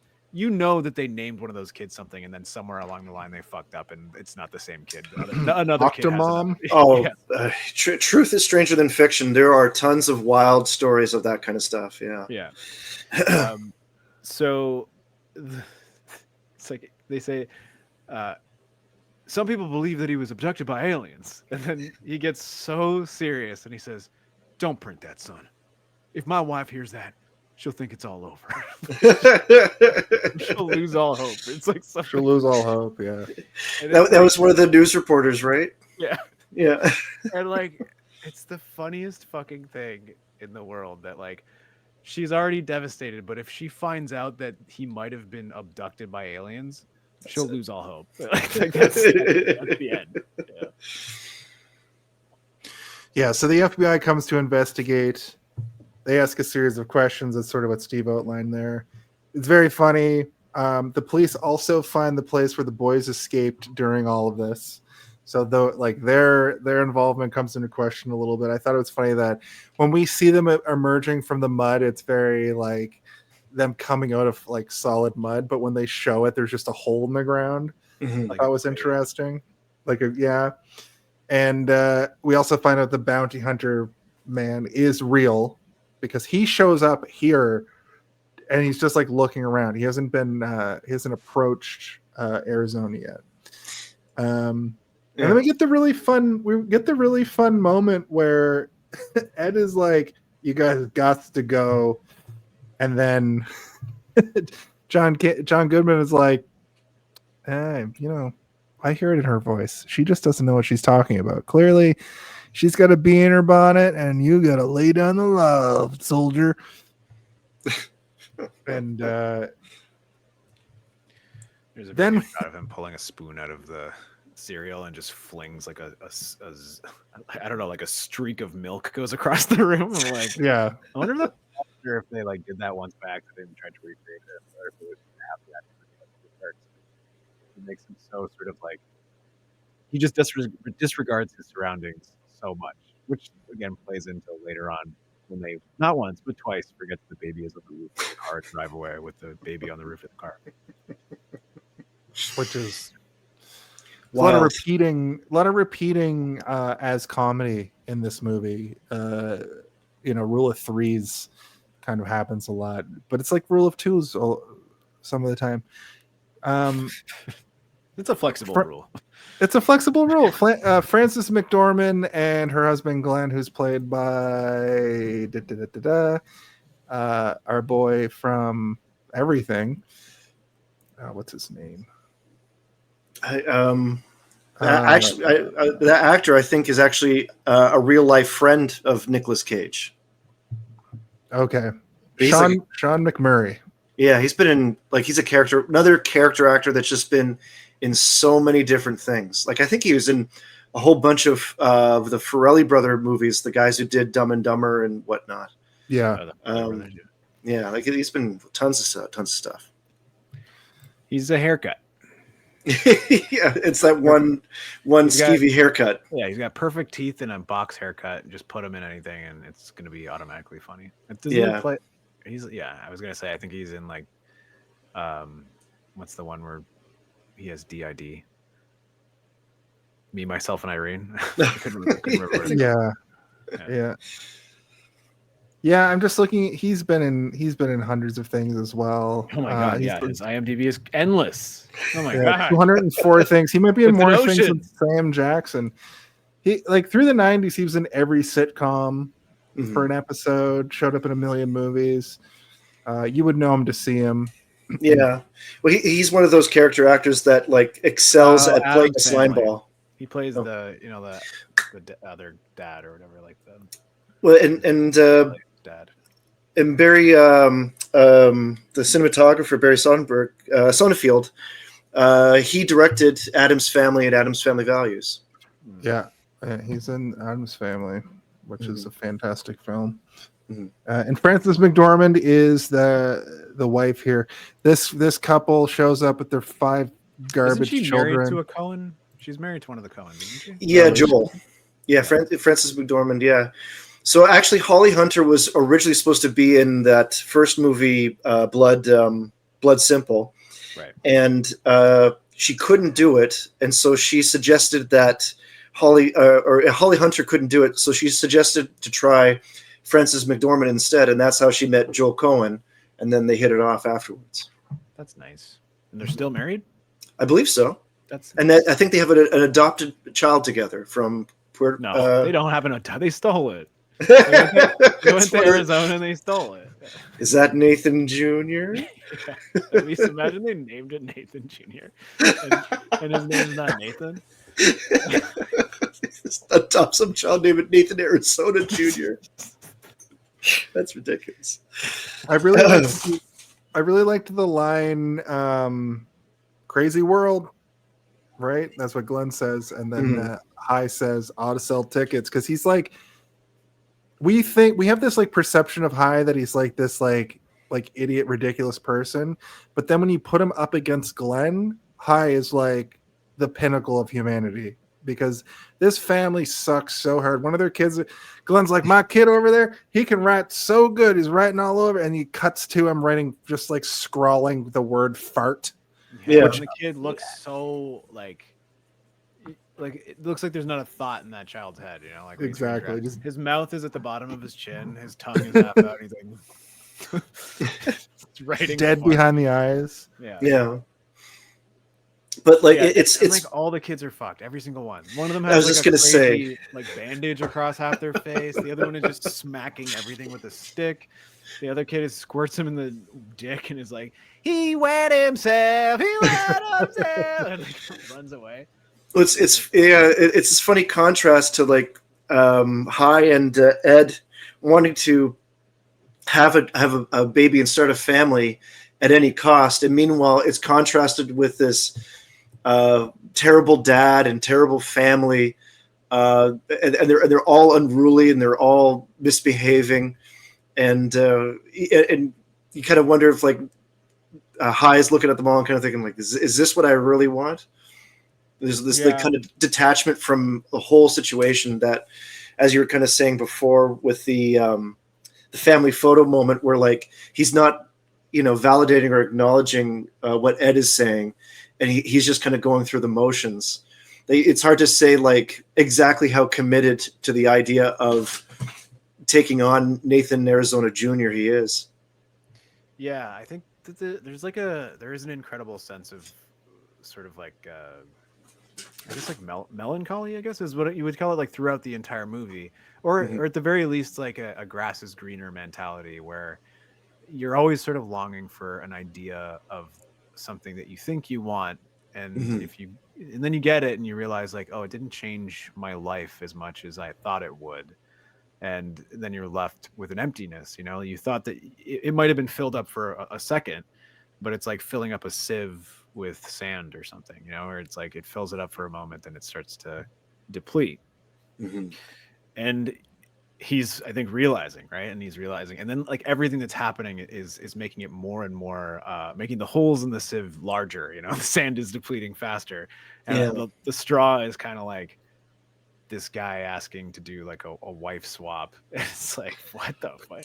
There's something wrong with my sperm. I don't know if I mentioned that, but you want to hear another racist joke? I got plenty of them. I'm gonna have to tell them twice because I can't remember. Weird Polish jokes that like don't make any sense. The punchline is just that Polish people are dumb. It's so fucking of the era too. I think it's also like an easy thing to get away with, right? Like if you look at a movie that is trying to do racist humor, but just to point out that somebody's an idiot, for some reason that's like the demographic you're allowed to throw into a movie, I guess.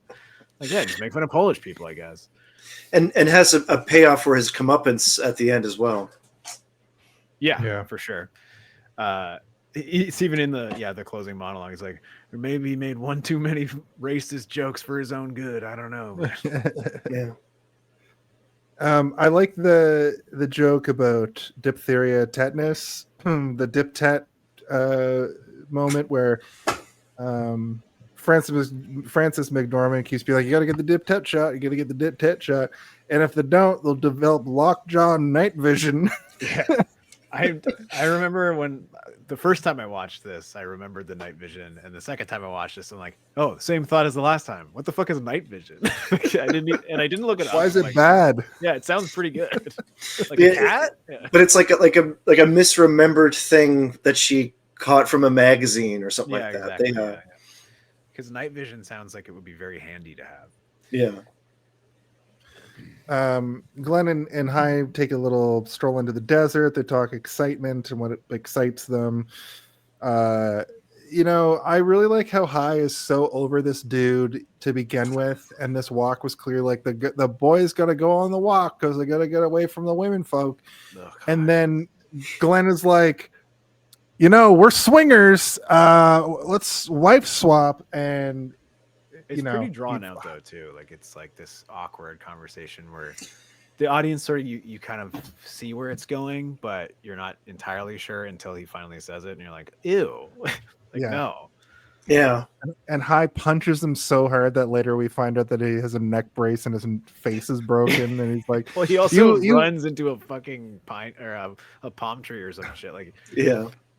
Like, you wouldn't have gotten away with it if you didn't have something to hit me with. I wrote it what he actually says once he accuses him. But she says you broke his nose, but like he broke his nose when he ran into that tree. Yeah. He didn't break his nose. He knocked him over. And then naturally, Hy's immediate response to that is start to spiral again. We get that great line too. I don't know if it's happened already. But he's like, I found myself driving home, going past convenience stores that weren't even near my house. So he's starting to spiral. Well, that was before they stole the baby. Yeah. Yeah. Right. That was when he felt like he didn't have a purpose because they couldn't make a baby. Mm-hmm. So he was like, well, if I can't steal money and soft drinks anymore, I gotta steal a baby. If I can't steal monsters anymore, Monster energy drinks, I guess I'll steal a human baby. It's crazy to think too that in 1986 energy drinks didn't exist yet, but that if they updated this story, yeah, but cocaine was so much easier to get. It's true. True. That would be at the back of the convenience store. Yeah. He just asked for the white special. But we do get a scene. This movie is the same age as I am. Wow. Yeah, I'm 1 year older than it. I'm 1 year older than it. You guys are just babies. Nathan Juniors. Listen, this movie came out 2 months before I was born, almost to the date. Mm-hmm. It was probably still in theaters when I was being Arizona'd out of the hospital. It was at least in that. My parents stole me from the hospital. It's revealed here on the show. It's revealed. You're a quintuplet this whole time. There's 4 other people who look just like you somewhere out there. Yeah, I'm related to, I don't know, James Marsden and like somebody who looks like Oswald Cobblepot. And the other 2 are dead. Oh my God! They ate each other in the womb. None of us ate them, but they ate each other in the womb. Oswald Cobblepot from Gotham specifically, because every other version of Oswald Cobblepot looks like a big fat guy. Mm-hmm. The Penguin, the Gotham show. Remember Gotham show? And he's just like, well, that's what I'm saying. That's exactly what I said. Oh, I thought you meant the Colin Farrell one where he's like, "Whoa, over here." No, that one's him over here. Goyles. Me over here. I gotta go. I gotta go, Goyles. That's Goyles over there. It's for me. It's Danny DeVito in his one-piece pajama outfit or bust. That's it. Pajama outfit. To go get into my long underwear and play this Bite stage your like nose. a hop from hell. Just throw me in a dumpster when I die. I'm gonna pretty woman that hooah. When I was born, my parents threw me into a dumpster that fell into a river that led into a zoo. Rah, And I was nose raised bite. by penguins. Anyway, reverts to robbery mode. He tries to rob a convenience store for Huggies and cash. The store clerk hits the alarm and the police come. Ed is with her. She's like the driver and all this. And then we get this really long, multiple chase scene extravaganza. There's a dog stampede. I love the dog thing because it's like one dog starts chasing him and then a dog like runs from another yard and joins up. And by the end of it, there's like 6 dogs just like chasing high through everywhere that he's going. It almost gets to like a Benny Hill level. Absolutely. Yeah. And she just sees it happening in the convenience store and she's like, nah, I'm out. And she drives away. And then it becomes a full Looney Tunes skit, you know, like everything that is happening just becomes more and more cartoonish as it goes. Everything from like the store clerk is like a teenaged albino. And when he pulls out a gun, it's just not a normal gun. It's like it's a Desert Eagle. The angle of the gun is humongous. Yeah, it's like a dirty when the cops show up, the cop is like has his hand out the window. It's just pumping lead in the air. It's not. He's not just got his arm out the window. He's sitting out the edge like it's a fucking Mad Max movie. And then the cop breaks and he flies out the window and rolls and gets up and just continues shooting. And then, you know, what kind of dog is he going to meet? A big dog, right? Yeah. Oh, yeah. A Doberman, the easiest dog to draw. It's just all pointy bits. Yeah. The teeth are pointy, the ears are pointy, the nose is pointy, and the body is all pointed. Yeah. That's why I keep saying everyone in this movie is easy to draw, even the animals. Well, I love that. That's a great observation. I love that this scene also has High experiencing some good luck, a little bit of good luck for once when he robs a place, because everything kind of goes his way as he's trying to escape. He's still bumbling. He's still a bumbling idiot. I don't know if this is true. Well, like he runs, he jumps over a fence and makes it over. He manages attacked to by like a dog. It's like everything that's going his way is then met by something that is terrible. But he doesn't end up directly back in prison. Yeah, I think that's true. But the only reason that his entire toil here is ended is because she comes back for him. If she didn't come back for him, he would 100% be in jail. Well, that's or he would have been pumped full legged by that butcher or whatever. Remember when he goes into the grocery store and he pulls out a double barrel shotgun? He hasn't even stolen from that place yet. But this whole thing of him, like, you know, repeating a bad pattern from before in his earlier life, you know, exploding in his face and becoming this massive farce, only to be brought out of it again by Ed. It kind of speaks to that whole element of these imperfect people struggling with their bad habits, and what helps break the bad habits is, you know, their relationship to each other. And for that whole chase sequence, I don't know if this would make sense to you both, but it reminded me in a weird little way of the big chase sequence from the original. Oh gosh, I just blanked on the name, with Patrick Swayze and Keanu Reeves. Point Break, the big running chase sequence from Point Break, where they're running away from the bank on foot and then going into the houses and running over fences and everything. Except that's all in daylight, but that wide angle camera lens shot of High running through the house that's full of people, and they're just sitting there watching this happen. He doesn't just go through for a bit. He goes like downstairs, back upstairs, and then it shows the cop, and then it shows all the dogs. Yeah. But it's where Point Break it's taken so very seriously. In this, it's just bombastic the whole time. And very high energy, and just seeing like the big wide leans and wide posture Nicolas Cage has in that sequence, that more than just what the wide angle lens brings to it, but that like he's bounding upstairs and you know, slipping through doorways. It's actually a very dynamic scene, and once again continues with that whole cartoonish exaggeration of everything. Yeah. Even just like the car doesn't just crash and he gets out, you know, like he brakes so hard that he flies through the windshield, you know, like he has to, everything is crazy. And like the you would think that once the police arrived, the store clerk wouldn't also keep chasing him, but the store clerk keeps chasing him as well, you know, like forever.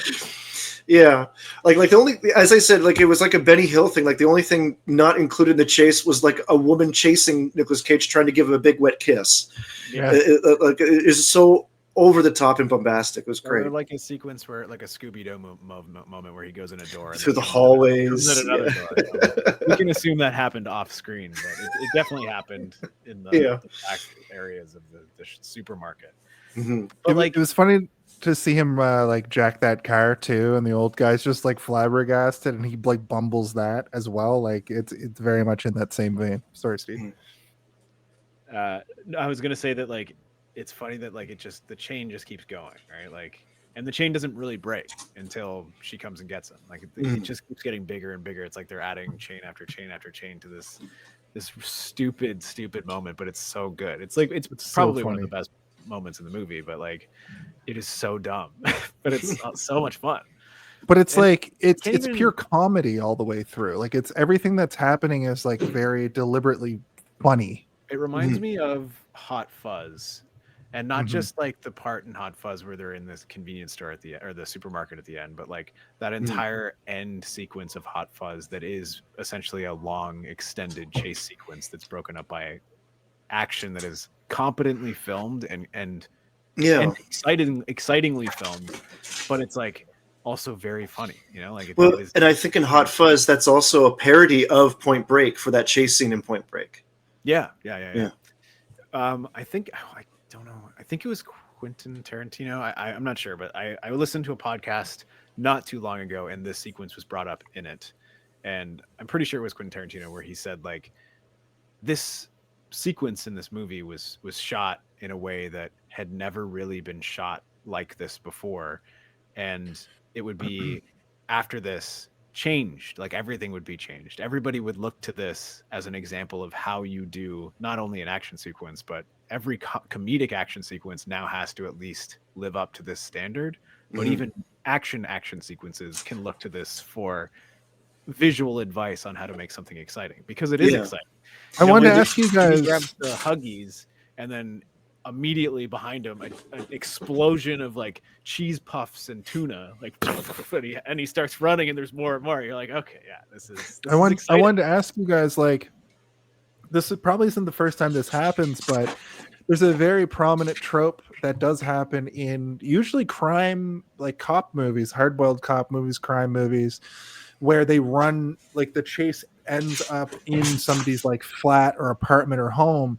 And there is a very good example of that in this movie where they run through that house and they're like this house is impossibly big, where they keep opening doors and going to new rooms. And I was wondering, there's no way this is the first time this has ever happened, but it's interesting you said that, Steve, because this whole chase scene as a whole seems to be very important and draws a lot.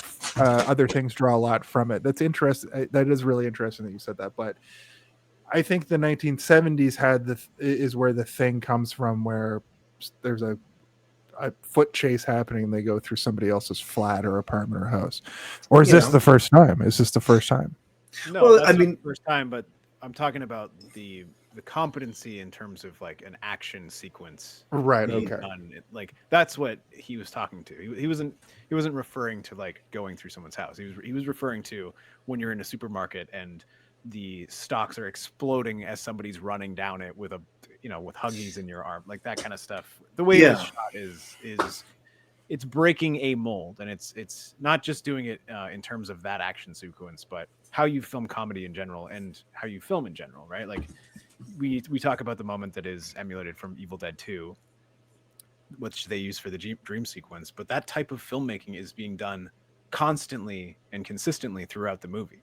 It's shooting things for the content of the movie in a way that you wouldn't necessarily do it, and it makes the movie more interesting, and it makes it feel more dynamic and actiony even when it isn't necessary. Like the shot, the flat shot of the car with all the kids climbing over it and they're all like beating his car and stuff. That's like a flat comedy angle. It's funny. But then it cuts to a sequence where it's a low angle and it's following that one kid with the stick through the entire trailer as he's smacking everything. And you're getting a shot of each one of these fucked up children. And then it like pans over to like, does the Pope have a funny hat? And, well, yeah, I suppose it is pretty funny. As he goes in and gets him like a beer or whatever, right? And like it's all one fluid shot. Like they're just kind of they're taking something that on paper would be, a funny line, and they're making every single thing about the scene funny instead of it just being a funny line, because that line is not that funny, but when you add everything together leading up to it, it is. Yeah, he loses the Huggies, the first Huggies in the street at some point. He ends up in this grocery store. He picks up new Huggies, and he runs through to the end of the grocery store where the store clerk there now puts a gun in his face.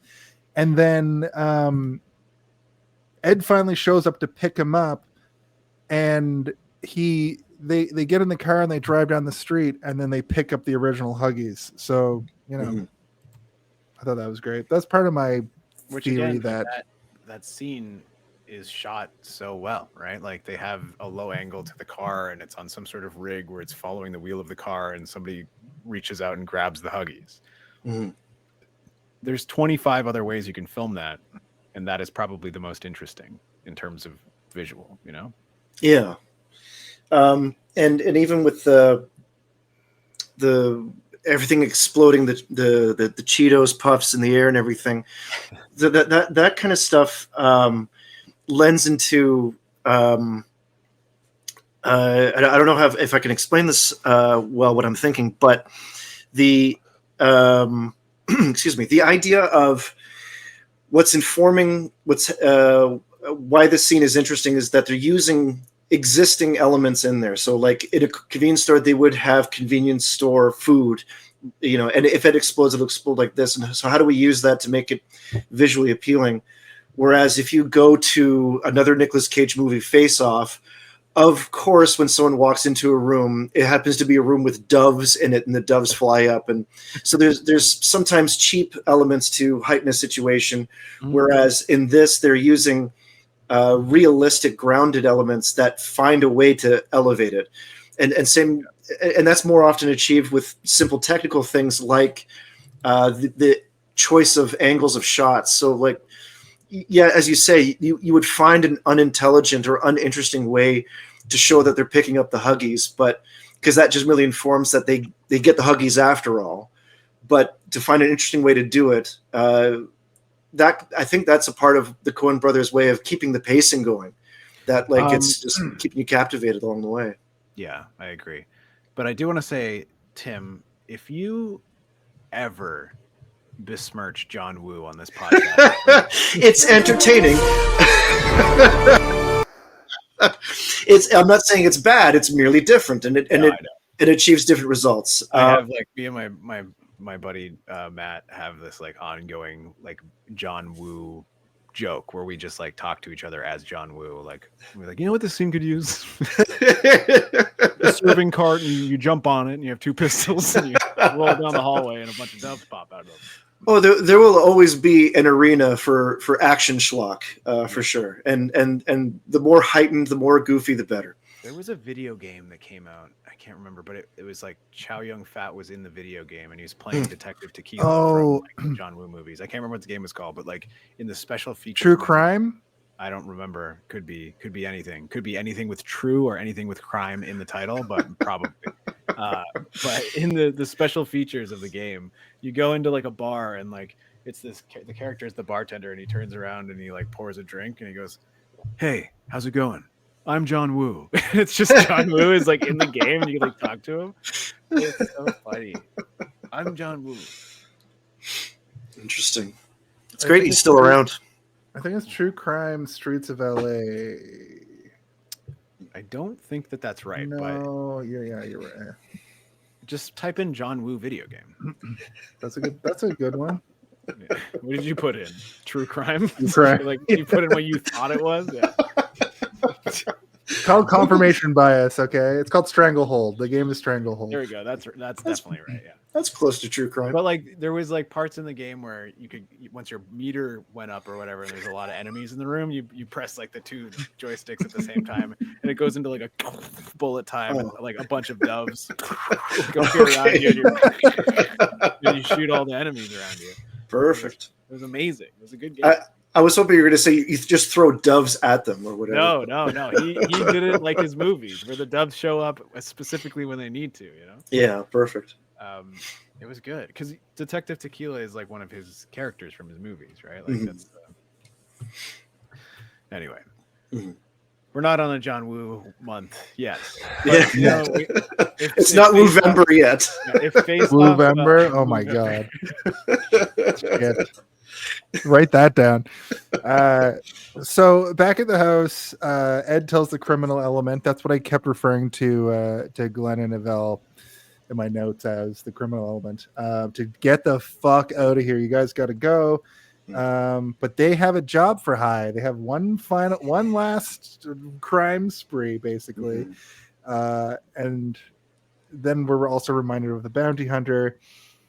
And High starts to write a note basically saying, like, I know, I'm gone, I'm leaving, I don't want to have any part of the criminal element once again, that I've left here. And we find out that High's name is Herbert. So that's interesting. Jason's like, I was kind of like that, because the whole time I'm going like, what the fuck does this stand for? But the bounty hunter shows up, and he goes to see. This is where he actually goes to see Arizona. Have you guys ever met a Herbert in your real lives before? I don't think I have. The only Herbert I know is Saint Hubert, the fried chicken chain, or not fried chicken, rotisserie chicken chain in Quebec. The only Herb I know is Herb, this boy has a question about a toothbrush. This is part of the Home Alone. Is this toothbrush approved by the American Dental Association? What the fuck are you talking about, Kevin McAllister? Is the reaction. Anyway, sorry. Herb, there's a boy here with a question about a toothbrush. So he proposes that he can find the kid, and Arizona basically says, like, look, there's a bounty. You go find the kid and get the bounty. There's nothing else for us to talk about here, because that's what it is. And he does the best thing I've ever seen in a movie, where there he is.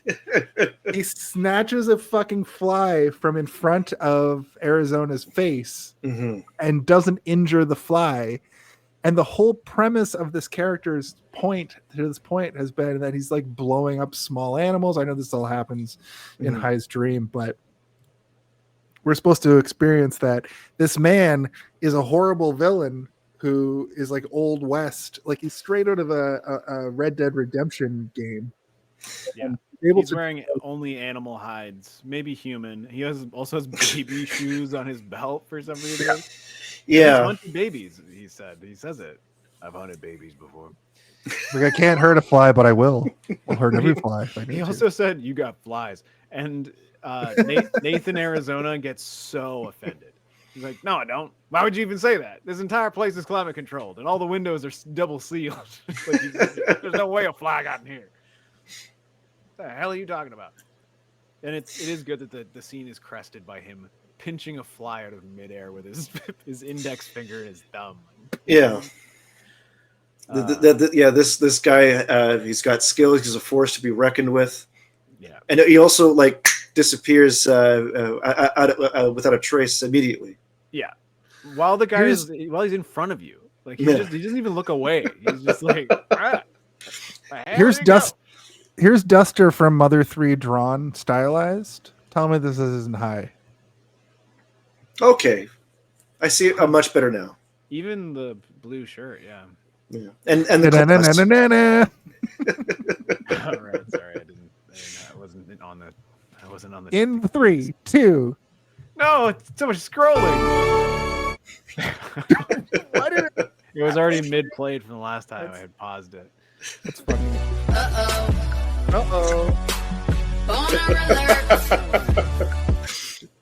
I like how that's like come to stay. It's that's not going anywhere anytime soon. Steve didn't believe that was a real song.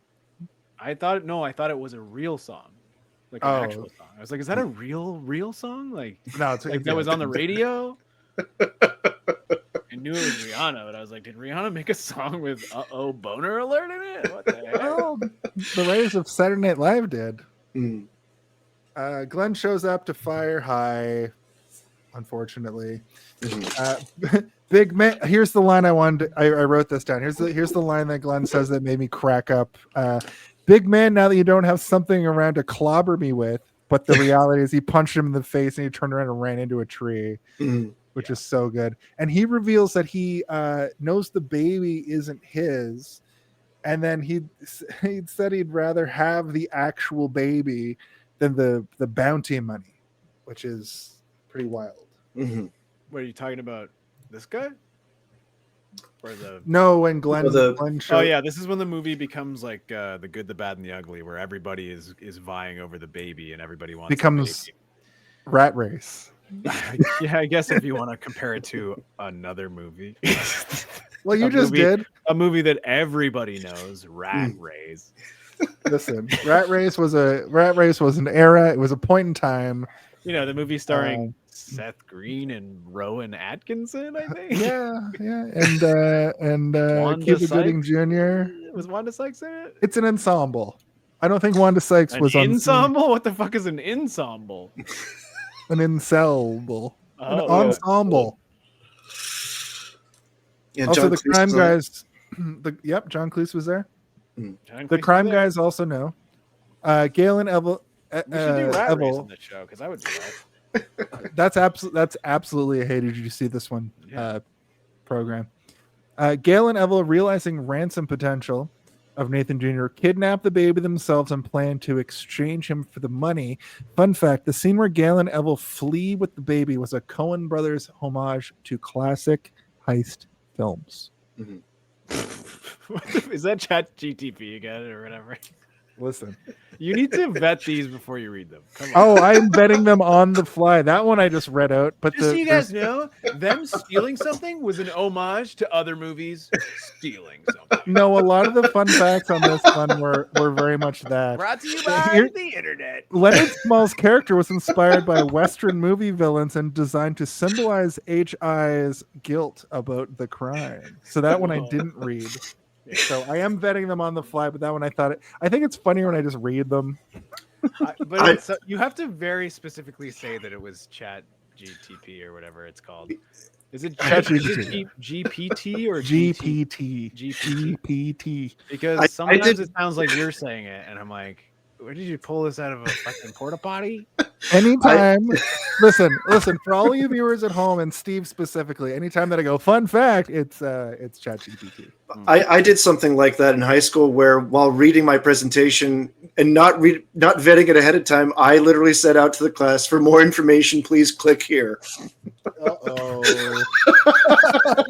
and the jig was up. That reminds me a lot of me trying to read a newspaper and scroll on the newspaper. Sorry to catch you off guard there, Steve. Oh my god. I think I just shot Pinot Grigio out of my nose. You ever snort Pinot Grigio in reverse? I didn't know that could happen in It was thoroughly embarrassing. Click here. Did you go like this after? All of the heads looked up and started tilting. Wait, what? The people not paying attention to your presentation were now paying attention.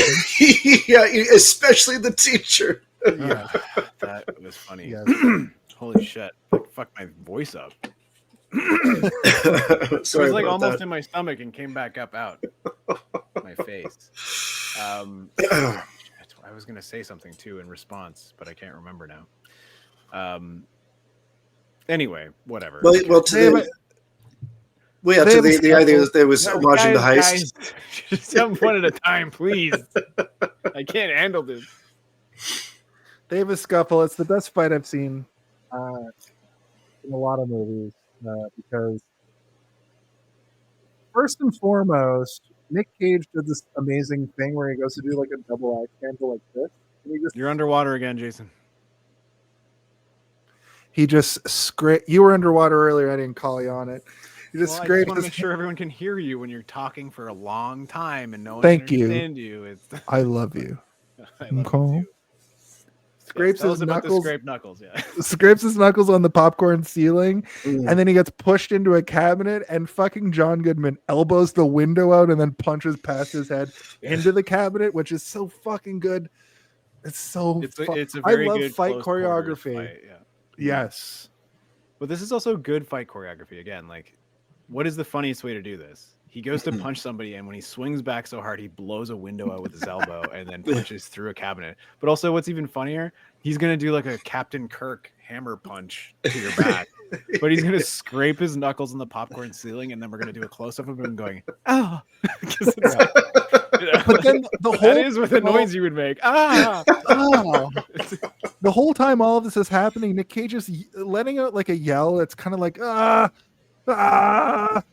it's so fucking weird. And then John Goodman basically like throws him through a wall, and when he goes through the wall, he hits the toilet, and the toilet doesn't even buckle. He just hits the floor. So I do like that the other brother is like holding the baby's ear and then like his ear to like try and shield the baby from hearing the noise, and he's like really he's very concerned, you know. You can tell that this guy he's the dumber of the two, but he's also the one that is like the sweeter of the two. Yeah, more sensitive. He's got the emotional intelligence. Yeah, or at the very least, he understands trauma. He's like, I don't want to give this baby trauma. He probably went through a lot of it himself, you know. But once again, it shows that like this baby endears some level of good out of people. Yeah, I like that idea that it's this sort of like, it's not even like it's pulling it out of them. It's almost like it's providing it for them. Where it's like, I don't know, you pick up sort of like a relic or like an item in a video game, and it's like, you now have +3 empathy or something, you know? Like the Nathan Arizona Jr. test tells me.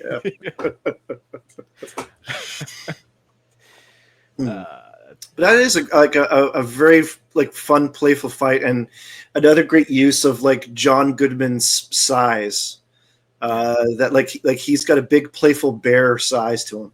I wonder if, because I know that Quentin Tarantino is a fan of this movie. I wonder if like this fight in particular was an inspiration for the fight in Kill Bill 2, where they have this sword fight in close quarters inside of the trailer, because there are some similar elements, and I wouldn't be surprised, especially when I heard him saying like, why wouldn't you film something in the way that a lot of the action sequences in this movie are filmed? And then I see something like Kill Bill Volume 2, where there is a very similar setting, and even some of the same kind of stuff happens. Like she gets thrown through the wall into the bathroom as well, right? And then they're tussling in the bathroom and stuff. That's interesting. I'm not saying that it is, but like knowing that Quentin Tarantino likes this movie, I would say maybe like there's a good chance that he's like, well, you know, it's a fight in a trailer. Maybe I'll go back and watch that fight in a trailer in another movie and see if I can like make it as good, if not better, than that fight.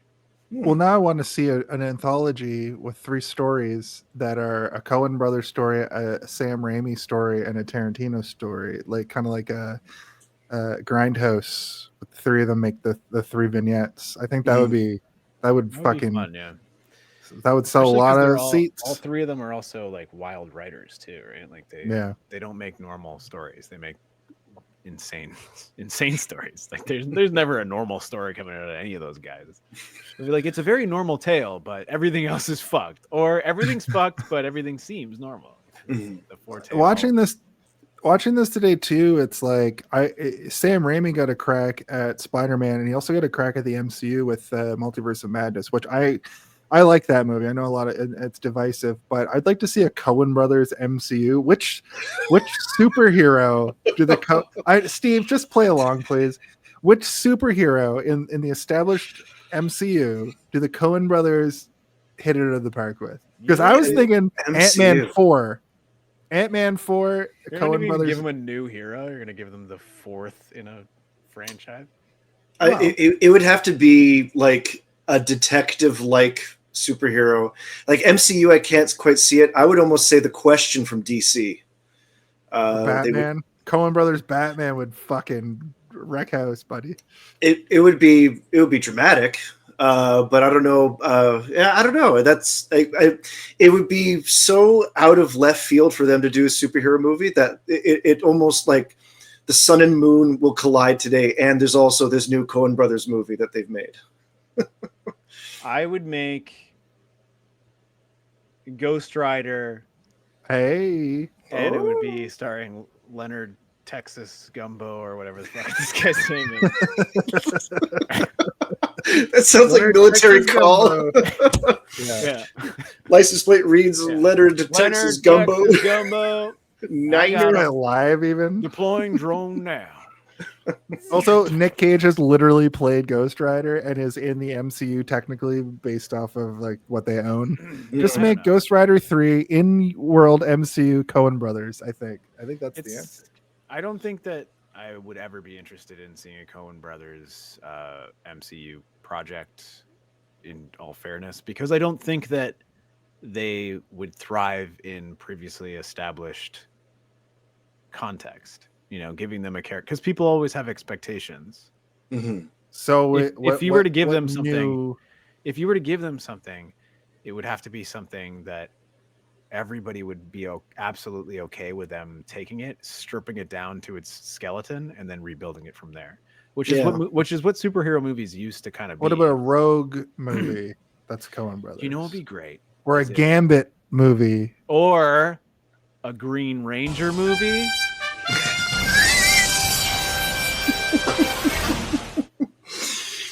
Coen Brothers trying to film their little Zords would be a lot of fun. Listen, I think Gambit is a lame character, and everybody loves Gambit. I know, but whatever. Fuck that guy. No, but he's got a southern accent. Listen to me, mon chéri. I am a twisted sex pedophile. Not pedophile. Pervert. Whoa. I don't know. Maybe. He's the I most am sexually on a registry. repressed. He was Rogue, the hottest, and he can't even. Anyway, I think a Rogue movie done by the Coen Brothers that's a lot like Fargo would be an interesting thing. But whatever. Weird criminals rob a convenience store. You mean like Rogue, the X-Men character? Yeah. Told like Fargo? Yeah. Like she kills people by accident and they're hunting her or something? Like, what do you mean? Something like that, yeah. Like kind of an origin-y story that's like really small scale. It's weird, like a Coen Brothers movie. No. I don't know. It would be kind of interesting if they made up their own superhero and like did their own thing. Like I would like a Shyamalan thing kind of thing with Unbreakable. Yeah, exactly, like a Shyamalan. Yeah, I think that would be kind of cool. But like, I also don't think they're interested in that. Are they? Have they ever? No, expressed they're not. interest? It's just a fun thought experiment. I understand what hypotheticals are. I'm not a fucking idiot. Well, you guys are like, no, absolutely not. What are you talking about? Because there are specific directors that I actually have zero interest in seeing them be forced into like a vice. Like Sam Raimi works because he likes doing weird, kooky, crazy shit, right? Like I would let Sam Raimi direct every single superhero movie if it were up to me, because I think that he knows how to do it and he's good at it. And he was doing it before Spider-Man. Darkman is a superhero movie that he made, and it's great. And the Spider-Man movies, like, say what you will about the ones you don't like, but I think that Spider-Man 2 is one of the best movies. Spider-Man 2, hands it's down, in my like probably top 20 of movies that exist. Like, I love that.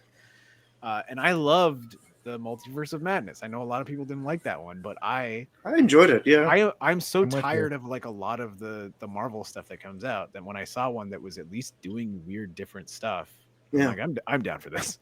Yes. A music note battle in an MCU movie, fuck me up with a music note battle in any movie. Like, that's just a cool, fun idea, and it was good. Yeah. And, you know, I don't care if that eyeball looked stupid. It was an eyeball in a forehead. I was down. I was in. Well, they haven't brought it back. They're perfecting the CGI for it now over the last 3 years. So when you see What do you mean? Again. They haven't perfected CGI already at this. Nope. There's so much perfect No. CGI. Well, it's not Doctor Awkward. It's Doctor Strange. Like, just make it weird. Whatever. Whatever you want Dr. to say. Bizarre. Doctor Awkward Puss.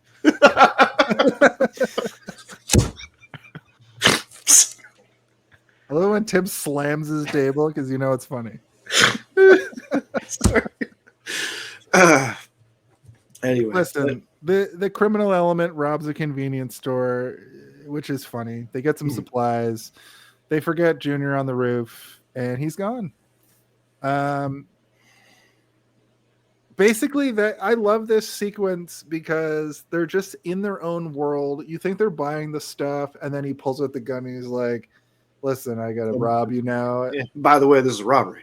Yeah. And Elville also does that weird thing where he's like, "Get on the floor and count to 682, and I'm going to come back halfway through to make sure you're not making me a liar." I thought that was really funny. That was funny, but the other thing in the scene is like I think my third gut buster, where I was like laughing for a little bit too long, where everyone was like, "All right, Steve, we get it. It was funny, but it wasn't that funny." And I'm like, "No, it was." I was like sweating, like dabbing my forehead. And when he's like, "What about these?" And he's like, "Oh, those are balloons." He's like, "They go up into funny shapes." And he's like, "No, not particularly, unless round is Round. And then he gets back in the car and he's like, "I got balloons." And John Goodman's like, "Do they go in a funny shape?" Well, let's go on round. And he says, funny. "No, just circles." Yeah. Like, it's did you very guys? cute, but it's also so stupid, which is just like, and it's like a slice of life weird thing that like, Yeah, you might hear somebody say, like a very dry, witty remark kind of thing. Exactly. Yeah. Exactly.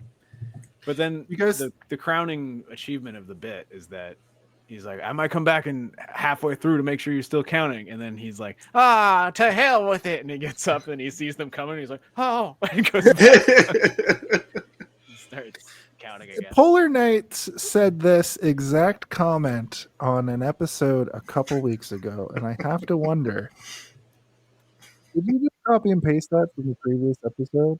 Because you're right. I have been drawing this weird strip. This weird strip.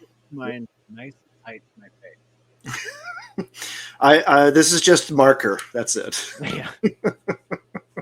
Tim just like he puts chapstick all over his face and he dips his face into a salad bowl of cinnamon. This is just my cat hanging on for dear life on my face right now. Yeah. I have a question. Oh, yeah. Do you think that they did the scene? So when they go back to pick up the baby, was that shot in reverse? Where they Yes. pull yes, right up to yes, it perfectly? Of course. Yeah. You think that they sped a car up to a baby in a carrier? Listen, I saw a music video from Aerosmith today, a portion of it where the guitarist was standing on a train track, and a train is coming up to him. At the last second, he steps off the train track, and there was no camera trick. He just did that. It wasn't That like was a a music composite video? show. I'm just saying, obviously it was shot that way in this, but what if they did just do that? What I if also they, think I think I might be wrong, but I think that Red Letter Media did a review on this movie at some point, and I think Macaulay Culkin was the person there. Like they did one of their reviews or whatever. They talk about like old movies. Mhm. And I think Richard Evans asked the same question that you just asked, Jason, which is like, how do you think they did that? And Macaulay Culkin was like, "Oh, they just reversed it." And he was like, "Oh, really?" And he's like, "Yeah, they did the same thing in Home Alone." Like it's Macaulay Culkin. You're like, "Oh yeah, true." Because there's a scene where the car goes up to his face. He's like, "Ah!" Right. They just I screamed, and then they just drove the car away from me. yeah, and the sequence where he rides the crazy carpet down the stairs, that was shot in reverse. They pulled him up the stairs backwards, not really. Yeah, but also the scene where he's like, "Is this toothbrush approved by the Dental Association of America?" That was also filmed in reverse. From reverse. Yeah. What a strange movie. Ed realizes oh yeah, sorry. The old man's still counting. He gets up. He gets like 10 away from the number he's supposed to I just count to, brought and he this up when you stands were up. gone. Yeah. And he's like, mentioned it "Meh." already. Yeah. It's Okay. very, very funny. When the car is coming again, he goes back down. And then like the whole scene afterwards, you can hear him like very faintly in the distance, like 784, 785. This is when Ed realizes that him and High are like no better than this crime duo who have stolen their the child in question. The bounty hunter catches up with them at the destroyed house. They're no longer there. And this is a scene I laughed out loud at, where he's looking around menacingly at all the things, looks directly at the scrawl on the wall. You see him go, and it says fart.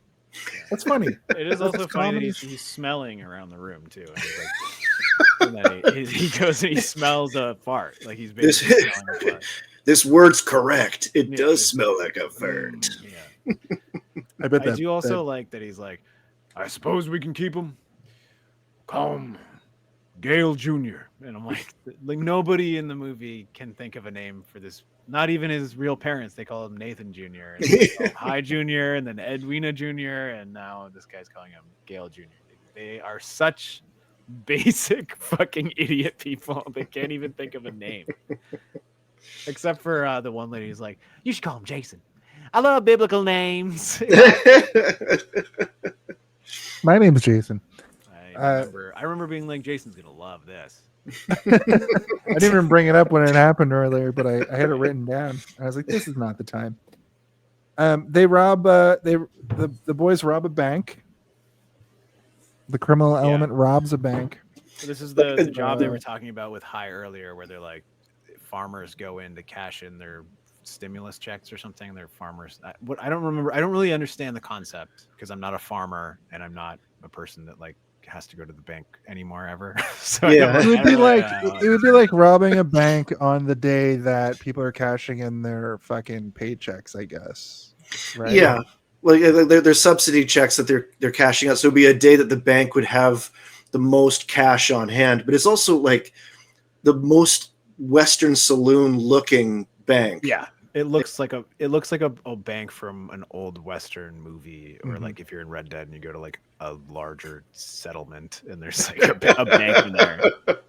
They're even dressed like traditional bank robbers. They've got those long coats on. This whole sequence is just a scene from a Western, but it's like laugh after laugh after laugh for me. Like I was just like, this is so funny. Like everything about it's very possible that they thought of this scene separately from the movie, and they're like, we have to put this into something at some point, and they're like, let's do it here because it is such a well-crafted, funny moment that it could exist in any movie, really, right? Like it doesn't necessarily have to be in this. But yeah, you could almost imagine like a Gene Wilder version of this, but set in like a city bank instead. Or even again, like I said Hot Fuzz before, but you could imagine like a version of Hot Fuzz where they're playing the criminals, and this would be sort of similar, except it would be like Britishy hijinks and not like ding ding ding ding ding ding like that. It's not that kind of humor. It's more like Big Ben humor or whatever you want to call it. But you told us to not move. Yeah, exactly. Are we supposed to freeze? Or are we supposed to get down on the ground? We can't do both. Listen. What you got to do? Forget about the freezing and get down on the ground. Then drop down to the ground, and then once you're down there, freeze. Which I thought was a funny little thing too. It's like very bumbling. The teller is like loading money into the bag, and it's like money, ink bomb, hold money. On. You're forgetting the best part. Oh my God, we're the tellers. We're on the ground too. They're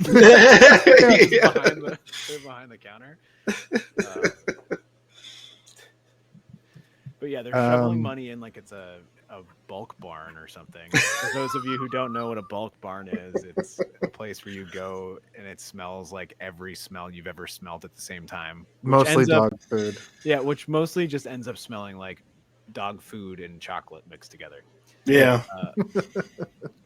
And then they add a grenade in, but it's, like, I guess now those kind of bags are built in with that. I've never robbed a bank, so I don't know how it works, but I plan on robbing one in the future. So maybe in a future episode, I can give better descriptions about it. I think this was played up for the lulz, but I think that you're right. I think they're just built into the bag. That's what I would imagine. More modern, but especially in this movie, I think the explosion that happens, which we'll get to in a sec, is the funniest fucking paint moment I've ever seen in a movie. The sound is very good too. Like it has a very funny sound effect to it. Mm-hmm. I've really gotten into watching movies with headphones on lately, like these types where like it's all encompassing and like you can appreciate the sound design way more.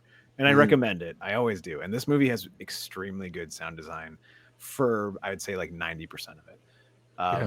All of the sound effects surrounding what's his name, Lee Harvey Oswald, or the porcupine from hell. What's his name? Hogman, the war pig. What do they call him?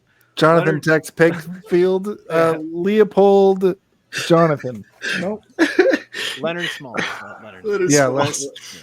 He had like a nickname too that was like Lenny or like Lenny, not Lenny, but like Tex. Liddy. I mean, the actor's real name. Had Tex. In the movie context of the film, when he meets up with Arizona for the first time, or he's like skulking around their estate, they call him like Lenny or something. Yeah. Hi and Ed catch up to this scene. The baby was forgotten again. There's an explosion in the distance. The bounty hunter shows up. You see him too? Which I thought was funny. Yeah. Because up to this point, Hi thinks that the bounty hunter exists only in his dreams. Yeah. And he's never seen the bounty hunter up to this point either. Mm-hmm. No, of course not. He blows up their car, and now he's actively trying to murder him. And the score during this segment where Hi and Edwina are like first seeing and battling the bounty hunter is so weird. Like it's such a weird little. I don't even. It's not like a traditional Western. It's just like a weird like bling bling bling bling. Do you want me to do it again? No, I mean maybe try and like. Now we got two of them. We need a clean recording of that so we can play that.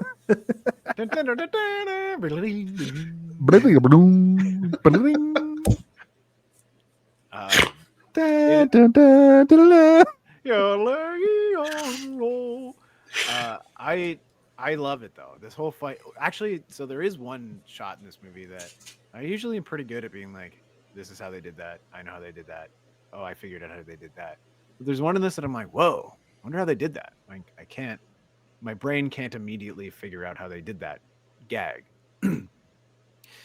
And I think I understand how they did it, but I'm not sure. And I didn't look it up because I want to ask you guys and speculate a little bit. So there's like, I don't know how much we want to go through the fight, but it is like a big fight. He throws a grenade in their car after shotgunning both windshields out and doing crazy like I was. That's like not a shotgun. Also, whatever the fuck blew out the front of that car windshield, like decimated the windshield like an explosion. I don't know what. I don't know what does that, but maybe double barrel shotguns can fucking just completely do that. I don't know. Sorry. Well, it depends on what ammunition you're using, I guess, because like buckshot, like explosive rounds, and like salt shot, and there's like different types of different spreads you can use, I guess. Yeah. I don't know. I've never shot a shotgun, but I've played lots of video games where it's like, what kind of ammo you need, partner? Well, if Turok taught me anything, but yeah, go on. About the shot you're thinking of. So there's a shot where he knocks him off the bike with like a 2x4 or something, right? Like, and it's pretty cool. And then he's holding it and he is running backwards and he's like, Edwina, get the hell out of here with the baby. And she does. And then he's like, and throws a knife and he brings it into frame and it looks like the knife comes through the board. And he's like, oh, and he looks at it and I'm like, that legitimately looks like he threw a knife and it hit the Nicolas board. Cage. Yeah, and it's like, did they hire like a magician? Like those magicians. Shot in reverse, buddy. You think it's shot in reverse? That's impossible. I know that's a joke, but maybe like it was shot like in like super slow and they sped it up. or something. Well, another thing. Throw a knife super slow. All right, throw it slower next time. I would have to re-examine it, but one thing is possibly there was just hidden from camera view on the other side of the board, just mechanically something to push it through. That's what I was thinking too. Like there's like a spring-loaded thing to make it like poke out or something, right? Yeah, and you just need to see the motion of what's his name throwing it and Nicolas Cage moving it, and that would fill in the gap for the audience. Yeah, it doesn't look like he pulled it into frame and the knife was already in it. Yeah, it looks like he pulls it empty and it pops through, and it is Nicolas Cage holding it, and it is the guy who's doing that. But like, you know, we don't know. I don't know if he's actually throwing anything, and it was already in the board, and it had like a little just a little piece that flipped out. Possibly, yeah. If that's the case, it looks fucking good. Because you're so used to that kind of shit now, where it's like your brain doesn't have to think about it because you know it's most likely CGI or it's whatever, right? Like you're just like, no one's ever really in danger on set anymore. But in this, it looked like he threw a knife and Nicolas Cage caught it in a board right near his face, and I was thoroughly impressed with the you know, the achieved shot of that, because the effect was real. It did kind of, however, for the next like 3 minutes, I was thinking about it a little too hard. I was like, how the fuck did they do that? That looks too good. And I was like, did they reverse it? No, yeah. Did they send a computer from the future to do this for us? Was that board and knife approved by the Dental Association of America? Now that is a curious observation you have, but you kind of touch on something else, and not to go too far into it, but that's one thing that's a part of the charm of this movie, that it's something that it doesn't have an incredibly huge budget. It's very, very streamlined and focused, but still achieves all these things. And even in the action sequences, where even at that time, like. You know, I always remember that like Terminator 1 had a budget of $14 million in 1984 dollars, which is something like 40-50 million now, and how much they achieved with that. And then you look at now where some movies where they have CGI and what they managed to achieve at it, it feels very lifeless.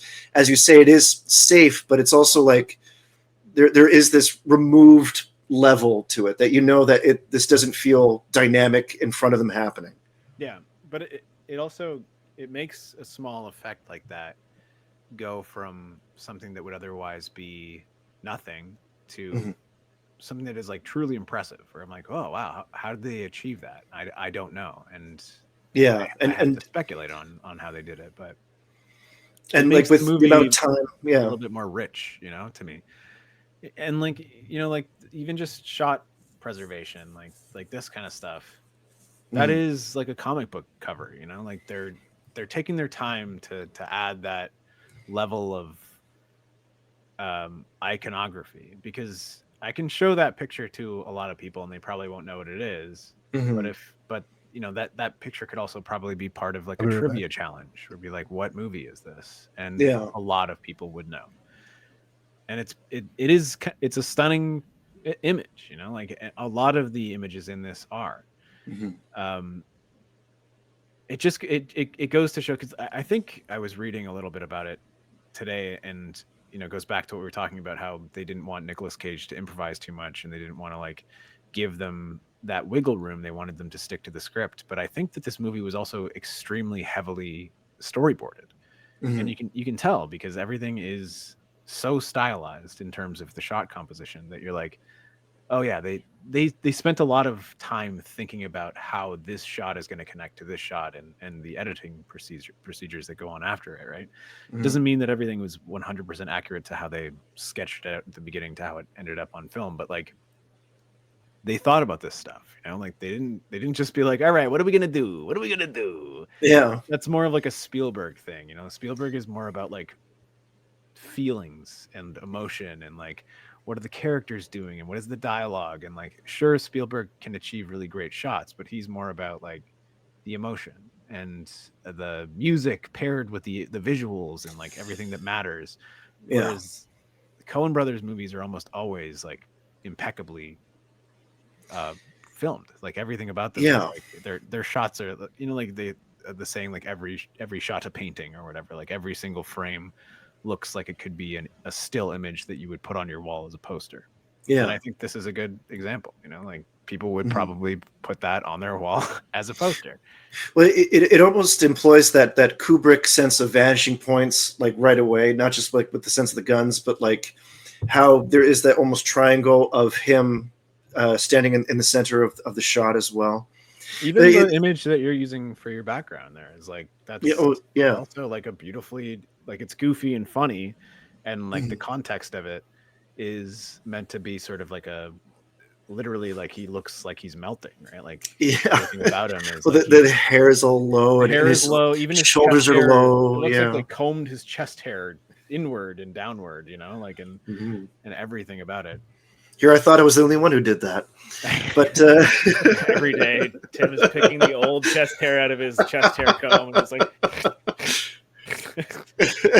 a horse hair brush. I count to 100 for each stroke. But anyway, like the Princess Diaries. But anyway, and the idea, like you think back and this, really this isn't all that long ago, but you think back to 1980s filmmaking where it is shot on film.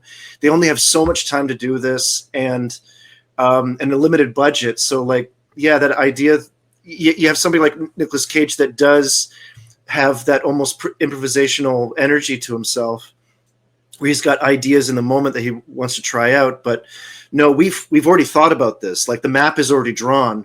We're just asking you to kind of walk through it. And we've already set the guidelines for this. And also, time is money. We're running out. And we got to film this now while the weather is nice. Yeah. Before tornado season starts. It takes the set all away forever. Like what happened. Because that's what ended up happening with like the Star Wars set for episode 1. Yeah. But anyway, but no, all that's like a very good point of that crafting ahead of time, whereas Spielberg would have all of the post-production to inform that emotion in the scene. Both are equally as emotional, but it's almost like one coming in from the past more headstrong, whereas Spielberg's an afterthought. Yeah, and I mean, there's nothing wrong with either, right? Like, that's not criticism in any way, because I think obviously Spielberg is one of the greatest filmmakers who ever lived. But I think that the Coen brothers also can kind of walk down that same path and say, like, like maybe he's over there, but we're on the path. We're just like a different little walkway, We're navigating it a little bit differently than he is. Yeah, not better or worse, but just different. Yeah. Who would win in a fight, H.I. McDonough or Peter Lowe from Vampire's Kiss? True, yeah. Who would win in a fight, H.P. Lovecraft or? But I think that the vampire is Peter Lowe. Well, I would say I'm in favor of High only because I think fate would choose him in an almost David Lynch kind of way of good versus evil. Fate is chosen that this person who is trying to champion for something good would win.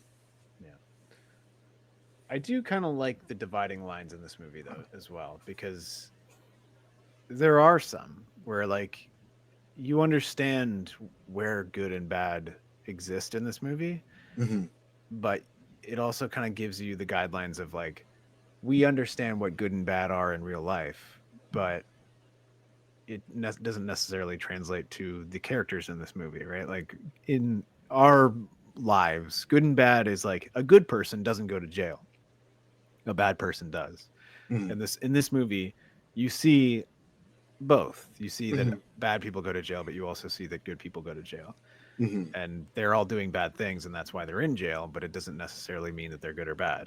And even the people that you can brand as bad sometimes may be good. Like John Goodman's character, for example. He's manipulative, he's narcissistic, and he's kind of a bad guy, but there's good in him. You understand that there's good in him, at least a little bit. Yeah. And that good may be completely latched to his brother, who seems to be more good than him, right? Like, in a way, they're kind of two halves of one character. Yeah.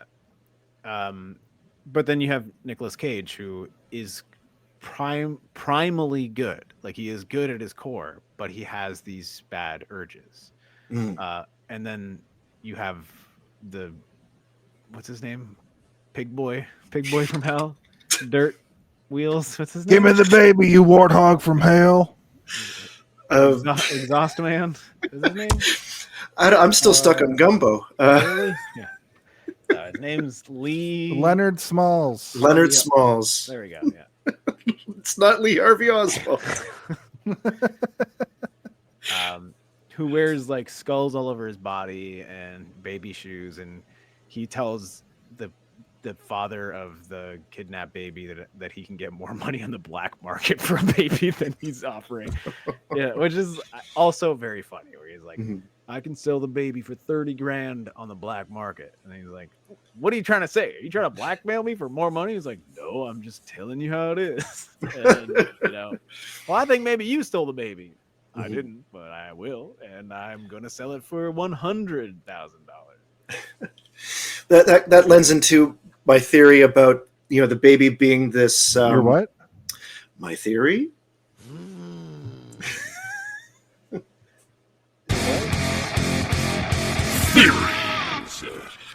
My theories that the baby is almost like this pinnacle of good, and Mr. Smalls is the evil. That they are the polar opposites on that spectrum, and all these other characters are being tugged in a way along through it. And whenever they see the baby, that's when the good side's tugging them to the other way. And for him to talk about I could just sell the baby on the black market is just bonkers crazy. And in the cartoony context of this movie, he is the cartoonish mustache twirling villain in that sense. That it's just over the top evil. I wonder if there was ever a version of this story where even when he finds the baby, there's like a crack. Yeah, because he flinches for a second while he looks it up and down. Yeah, because there isn't. I want this baby now. And we've seen in Nicolas Cage's premonitions of him that he throws grenades at rabbits and shoots lizards to death with shotguns, and then flowers just burst into flames as he passes by. But in this fight sequence, we also see that he gets shot in the hand at one point, and his hand has fire that comes out of it. Which is when you're like, oh, this is maybe actually supposed to be a manifestation of some sort of evil. But also, you don't know what Nicolas Cage's brain is doing at this point. That could just be him hallucinating, right? Like, who knows? Too many knocks in the head at this point. Yeah. But I do love it, because that can't be real. But in the context of the storytelling, the campfire, we're all around a campfire telling this tale about a stolen baby. That could absolutely be the case. But it would have been nice to see it. But I feel like maybe they needed to not have it. Like him pick up the carrier and look at the baby, and then he smiles so hard his cigar falls out of his mouth or something, and he's like he's never smiled in his whole life. His smile catches on fire. But I really like what Jesse Smith the way it is as well. But saying here, I feel like Raising Arizona is a story that's an acceptable amount of scumbaggery. He goes on to say, "There's trashy people across the board wherever you go, but as scummy as high is." In some way, there's always someone worse, someone you can compare yourself to and say, well, I'm shitty, but at least I'm not as shitty as that guy. And I think when he finds himself contrasting against his boss and then he makes that deplorable request and realizes that, no, I can't, I'm not as good as this person, and finds himself in conflict. That is such a good observation of life as well. That's not even just a good observation of this movie, that's a good observation of life. You can always compare yourselves to people, and a lot of people do, and I know people who will look at the ages of successful people around them and be like, I still got time. You're not a millionaire yet, but there's there's a millionaire who made it to being a millionaire, and they're 3 years older than you. They're still all right, I can still be successful. But a lot of people probably go through life up until the point that they're 80, and they're like, I never did it. Zac Efron, you son of a bitch! I could You have been Shrek you. look, you real man Shrek looking motherfucker. I'm gonna push the story ahead a little bit here. Holly Hunter is so great. She gives the line, "Give me that baby, warthog from hell." She bounces with Junior. High stops the bounty hunter. They fight. Bounty hunter kicks his ass pretty good. Bear hugs him to death nearly. They see that they have the same tattoo, or he sees that they have the same tattoo, but that's not brought up. I thought we were going to get a Batman versus Superman. Wait, what name did you just say? Martha? Your mom's name Woodpecker? Yeah, we don't I get thought they were that. both gonna go.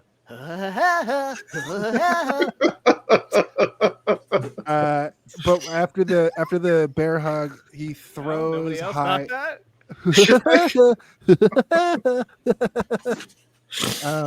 Throws high off. He looks down. He's holding a pin from the grenade. As they're like fighting, you see him like grabbing at the grenades that are on the bounty hunter's chest. He grabs the grenade, and we get a fucking amazing man exploding. A man explodes. So I want to tally some things up for you, specifically to you, Steve. This movie has multiple chases and multiple explosions. Therefore, this is a movie and not a film. Oh, yeah. You're the fucking Jason, aren't you? So This you're is saying it's a absolutely- movie and not a film in the sense of like artistic level? So, Jason doesn't Tim, you've been actually on this use show that. 9,000 He just uses times. If there's an explosion or a car chase, that's what he does. And if a movie has if a film has an explosion and a car chase, that's how you differentiate the difference between a movie and a film. That's it. See the Home Alone of it all. Steve's fine with that. He likes that idea. But every time I bring this up, he's like, fart sound effect, bombastic. Yep. Thank you once again. As much echo as possible. A reverberation makes the world go round. That's the thing I've been saying for as long as this show has been going, for 160 episodes. I rarely bring it up now, but right in my face. There's multiple explosions and multiple car chases. Yep. We all know that Jason gets boners when people fart in his face. So you just said right in my face. Sorry. Oh, gosh. Okay. Can you give me another boner alert? Can you give me another boner Wait, alert? hold on. I just Can you realized give that it sounds like this.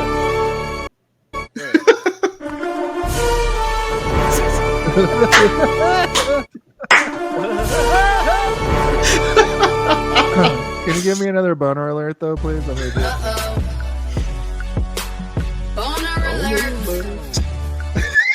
Not that again.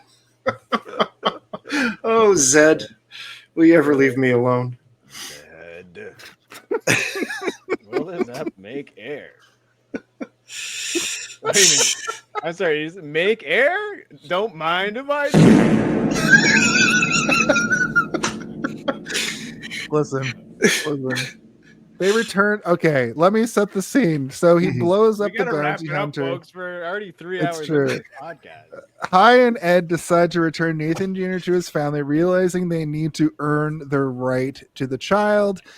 Fun fact. The final act was inspired by the Coen Brothers' own reflections on family and responsibility. Who knows if that's true? Who could possibly know? They claim they saved the baby from the bounty hunter. I thought they were going to get the $25,000 reward, but they don't. They admit everything. Arizona gives them. Arizona's basically like, "Well, I'll give you the money. I'll give you store credit, I guess." And they're like, "No, we don't want any money. We just want to look at your baby one more time." And he gives them some advice that's like, "Just keep trying." They're basically like, "No, that's not going to work for us." And Arizona High is like, "We're probably going to break up over this." And he's like, "I suggest you sleep on it." He gives them a To little bit more which- advice than that, but yeah, like Yeah. that's the long and short. I'm of it, like, paraphrasing. Yeah. Yeah. but it's a beautiful scene. Like this whole. It's a great scene. Yes. Yeah. I agree with you. Yeah, when the baby is returned to him, he like actually contrasts how he's been before, where he's been very.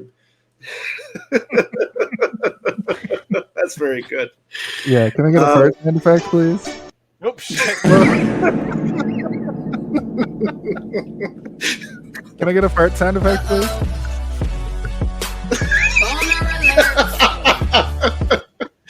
That Samuel Clemens knows how to get it going. Oh my goodness. But when Nathan Sr. gets Nathan Jr. back, he shows like a lighter, more positive side to himself, and that's where he starts to give his sage wisdom of, you know what, give it a beat, don't make a rash decision just because of all this, you know, and now also finds a way to kind of forgive them for kidnapping his baby for this whole time. Almost instantly too, which is, I think it shows, like, this character, we don't know a lot about him, but he's always kind of been the smartest in the room. Like, even when he's all twisted up about his child missing, like, we don't get a lot of him throughout the movie, but we get enough to kind of understand who he is. Yeah, he's not a fool like the rest of the cast or Yeah. the characters. Like when Well, when like the the FBI FBI are there, he's like telling them, get your shoes off there. He's constantly on top of them. He's cleaning up after them and stuff. Like, he's like, what do you mean? You guys know there's microbes everywhere, DNA you can find, lead you to where he is, or whatever. Which is a good point. Yeah, considering that Nicolas Cage touches everything in the baby's room. Yeah. But like, yeah, it's actually a very sweet moment at the end. Yeah. And he comes in and he immediately is like, what the hell is going on in here? Also showing that he's, he still cares about his kids, like he went through the same thing that they were going through, which is like they had a trouble getting children to, be created or whatever. And they had to go through drugs, or they don't really go into it, but like the implication is that they went through a bunch of trial drugs to get a baby, which is often how these wild births happen, right? Like when somebody gives birth to 10 babies, it's not naturally, it's because a doctor was like, I'll give you several different cocktails of things that will make you more fertile. I assume it's a German doctor from Mars, right? A German doctor from Mars, not a Martian doctor from Germany. Okay. Yeah.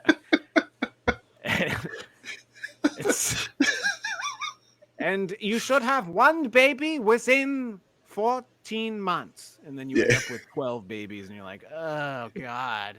Well, I told you you'd have one. I didn't necessarily mean only one. That's the doctor. So, he gets it. And it makes me feel like better about that specific character, who seemed kind of shitty, but he's, we haven't really been given a reason to think he's shitty, because the only thing is that he doesn't know which child was stolen. But we've already covered the fact that he just had 5 babies, and he's like, I don't know, this one's Larry, Barry, Terry, and Gary, and this one's Nathan Jr. Mm-hmm. But yeah, like he finds his empathy in that moment, while holding a gun too. Like he goes into the bedroom of his children every night to check on them, holding a giant gun. Pushes the door open with the gun. Yeah. What the hell's going on in here? Good night, you princes of New England. But yeah, he gives them good advice, and he's also not, like, again, he's maybe the smartest character in the movie, because he immediately realizes, like, are you with that bounty hunter? And they're like, no, what bounty hunter? The guy who stole my baby, or maybe stole my baby. And they're like, no, we actually killed that guy. We blew him up with a grenade, and we're returning your baby. And he's like, well, I got a reward for you. And they're like, we don't want a reward. And he's like, you guys stole the baby. Like, I get it. Why did you do it? And they don't even like kind of beat around the bush. Like, we can't have one. Which I really like, because I hate in movies when characters are hiding things from each other and the audience knows, and you're just uncomfortable, where you're like, just say it, and they do, and I'm like, oh, really? I do really like the fact that nothing is really left to the imagination about this element because of him, Arizona being like, well, you guys just keep trying. And it's like, no, that's not the problem here. Like, there's no But then he there's also no gives eggs. but he also gives the alternative piece of advice, which is like, well, even if you can't have children, you still have each other. Like you still love each other. Don't Sleep you? on it. Yeah. And they do when love he each other because there's never a point where they say they don't love each other. That's another thing. yeah. Is And like, I believe this love. At first, at the beginning of the movie, I feel like it's a little thrown together, but I see that like they are like the same that's person. the point, right? Is like we're rushed into it. It's supposed to take place over the course of like 3 years, but it's shoved into 11 minutes, right? So like we don't get to see everything that established this love, but we're meant to believe that it exists. And I do, because there's no moment where they're ever not feeling like a partnership except when he robs the bank. And except when he cannot commit during that photograph. Those are the things that make you feel like, oh, this is like what a shitty guy who thinks he knows what he wants, but like he actually just wants the photograph. Like he just wants the picture of the happy family. He hasn't thought about what it means to be a happy family. He just wants to be able to show somebody a picture of a happy family that he's in, to be able to, say, look, this is me and my happy family. But creating the happy family is something that he hasn't actually considered yet. Which is like, I'm actually having a little bit of a small panic attack in my heart right now. Cause I'm like, that is like, I understand that. Like, I get it. I understand that want and that need and that like desire, but like, you're also like, but I don't want that though. Like, I don't want to have to fake a life to be able to have a photograph, Yeah. Well, let me outline the ending then. Hai has a dream in which he envisions a better life where he and Ed are happy, hinting they may someday earn a family of their own. I also wrote, he has a dream of the crime boys went back to jail on their own. They walk back to the mud. They climb back in into their hole. And they're go still down covered in in the blue mud. paint. Yeah. Yep. We get the Christmas bit. Nathan Jr. gets a football in the future. He's like, I have a dream about the future, a near future. He imagines Nathan Jr. being a football star. We get that scene that you were talking about earlier, Steve, where Glenn still sucks. He's like, he made too many jokes about ethnics that cause him to have the police be like no longer letting him get out of his stories. He says like maybe he told him too many jokes about Polish people and it really fucked him over. And then it zooms in on like the officer's badge. It's like Kowalski or something. Yeah, I was just gonna say Kowalski. Yeah. So funny. Then we get the far future of Nathan in the future, who he ends up. I can't remember what happens there, but he's winning like a football game or some shit, and he's got like an angelic jersey that's white and gold lettering or whatever. Just like, oh god, this is what a dumb boy wants for their son, is to become a football star, a footballer. And then Ed and Hai in the extreme future where they have a giant family, and I wrote, I don't know, wishful thinking, and I think that's the end of my notes. But I mean, this is what we were talking about earlier, which is like, if he can manifest a demon from hell to come and hunt him down for stealing a baby, then maybe he's manifesting all of this as well, and has that in his potential. Which, again, happy ending, which is what the movie needs. Like this movie cannot end on like a dour ending. It has to have at least some sort of like glimmer of hope, and it does. Yeah, I had that whole thing where, like I was telling you before, like I thought when he walked into the room with Arizona, it was going to be like, you can just have this baby, or like, which one you want? You want Gary? You want Larry? These two suck, but Harry's okay. But ultimately, the end message is with Hai's hopeful vision of the future. The film ends on a poignant note, contrasting with the absurdity of the previous events. And I think that's very much it. What do you guys think happens to Hai and Ed after this? Because I think the whole crux of the film isn't that like she had a baby really fast, right? Because there's even that scene where Francis McDermott's like, how'd you get the baby so fast? You're supposed to be on a long waiting list. And I think Glenn says some racist shit about like eating a Chinese baby. But do you think they end up? Here's what I think. This is what I think happens. Adopting, or? Here's what I think happens.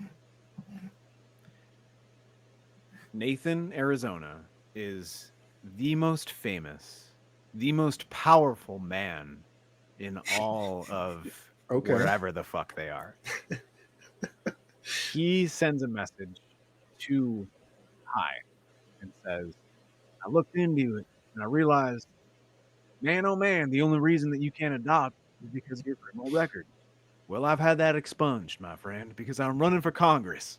And I am going to make sure that people like you have a clean record so that if you need and want a baby, you can have one. And I'll make sure that good men like you are able to raise people like Nathan Jr. to be the men that they should be. And then he has all of his criminal record removed. And then him and Ed are able to adopt a baby. And then they adopt one. And then they adopt two. And then they adopt three. And that's all they get is three, because that's all they want.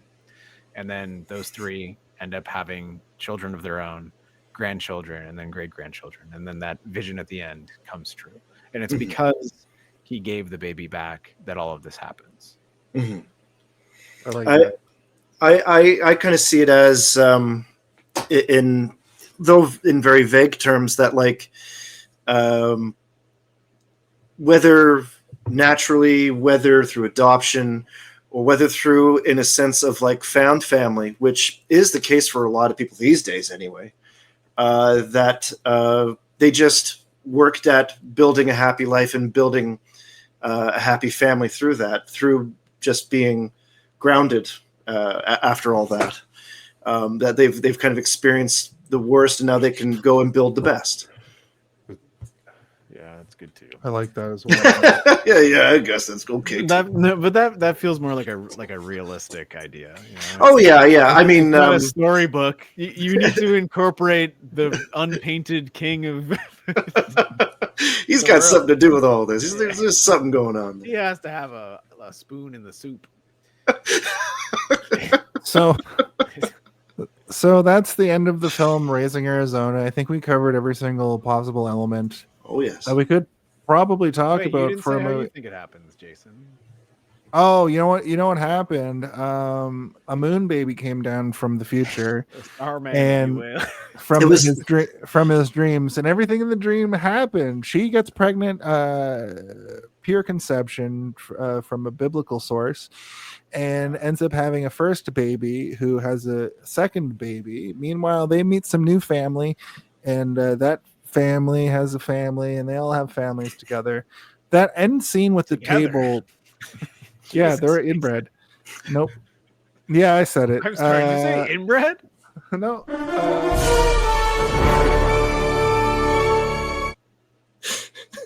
I thought it was great that their family had a meal on their table, and it was really nice to see them. You're underwater. You're underwater. Am I still underwater? A little bit. Am I still underwater? Not anymore. You're in the shower. So they have a nice Thanksgiving, and they say, "My, what a lovely tea party," and that's the end of the movie, I'd say. Mm-hmm. So really, what we have to ask now is that I think that was a real turkey because it was really small. If it was a fake turkey, it would have been way bigger. Mm-hmm. Am I wrong? Just like in Home Alone. They had like a conservative, like they realize how many people are coming and how much they need to serve, and that was the size of the turkey. They're like, this is the perfect amount of turkey for the people that are here. They didn't. I think these wild ass huge turkeys where they're like, now we got 14 days worth of turkey sandwiches and turkey stew. I think everybody in this movie voted for Donald Trump. So that's my theory. Oh, yeah, they're all poor idiots. That's my theory. That's my theory. Almost certainly the racist did. Yeah. That's my theory. The guy who's still making Polish jokes to this day. He's like 90 and he's like, you ever heard the one about the Polak and the gas Theories. But I think at this point in time, it's time for Home Alone of it all. Mm-hmm.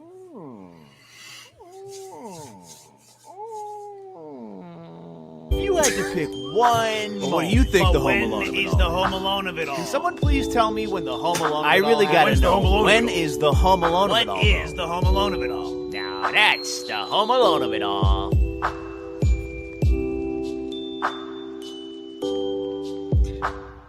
Should we Merry make a Home Christmas. Alone of it all? Yeah, I mean, we're almost there. Should we make a Home Alone of it all T-shirt? I think we could. Yeah, I think so. I think It's that I just would like love a that. And then on the back is the complete Hello. long form explanation of what it is. Yeah. Now, typically, I have to explain it. Tim, you've been here 77,000 times. I don't have to explain it, but just for the benefit of the home listener, the idea of the Home Alone of it The all homeless? What do you say? the Home Alone of it all is the idea that in the movie Home Alone, Kevin McAllister slaps the blueprint down on the table. You see all the intricate traps he's created for Harry and Mark. Oh my god! That's for our podcast. That's for our audio only listeners. And during that blueprint, you see that he's going to murder these men. In the Home Alone segment, we sort of have posited at this point that basically in any movie, there's your favorite part that can be surmised by just that, the Home Alone of it all. You know what it is. And here on Henderson's when the guest always goes first. So, Tim, I don't need to explain further. Thank you, Spider-Man. Why don't you stop that train, you bastard?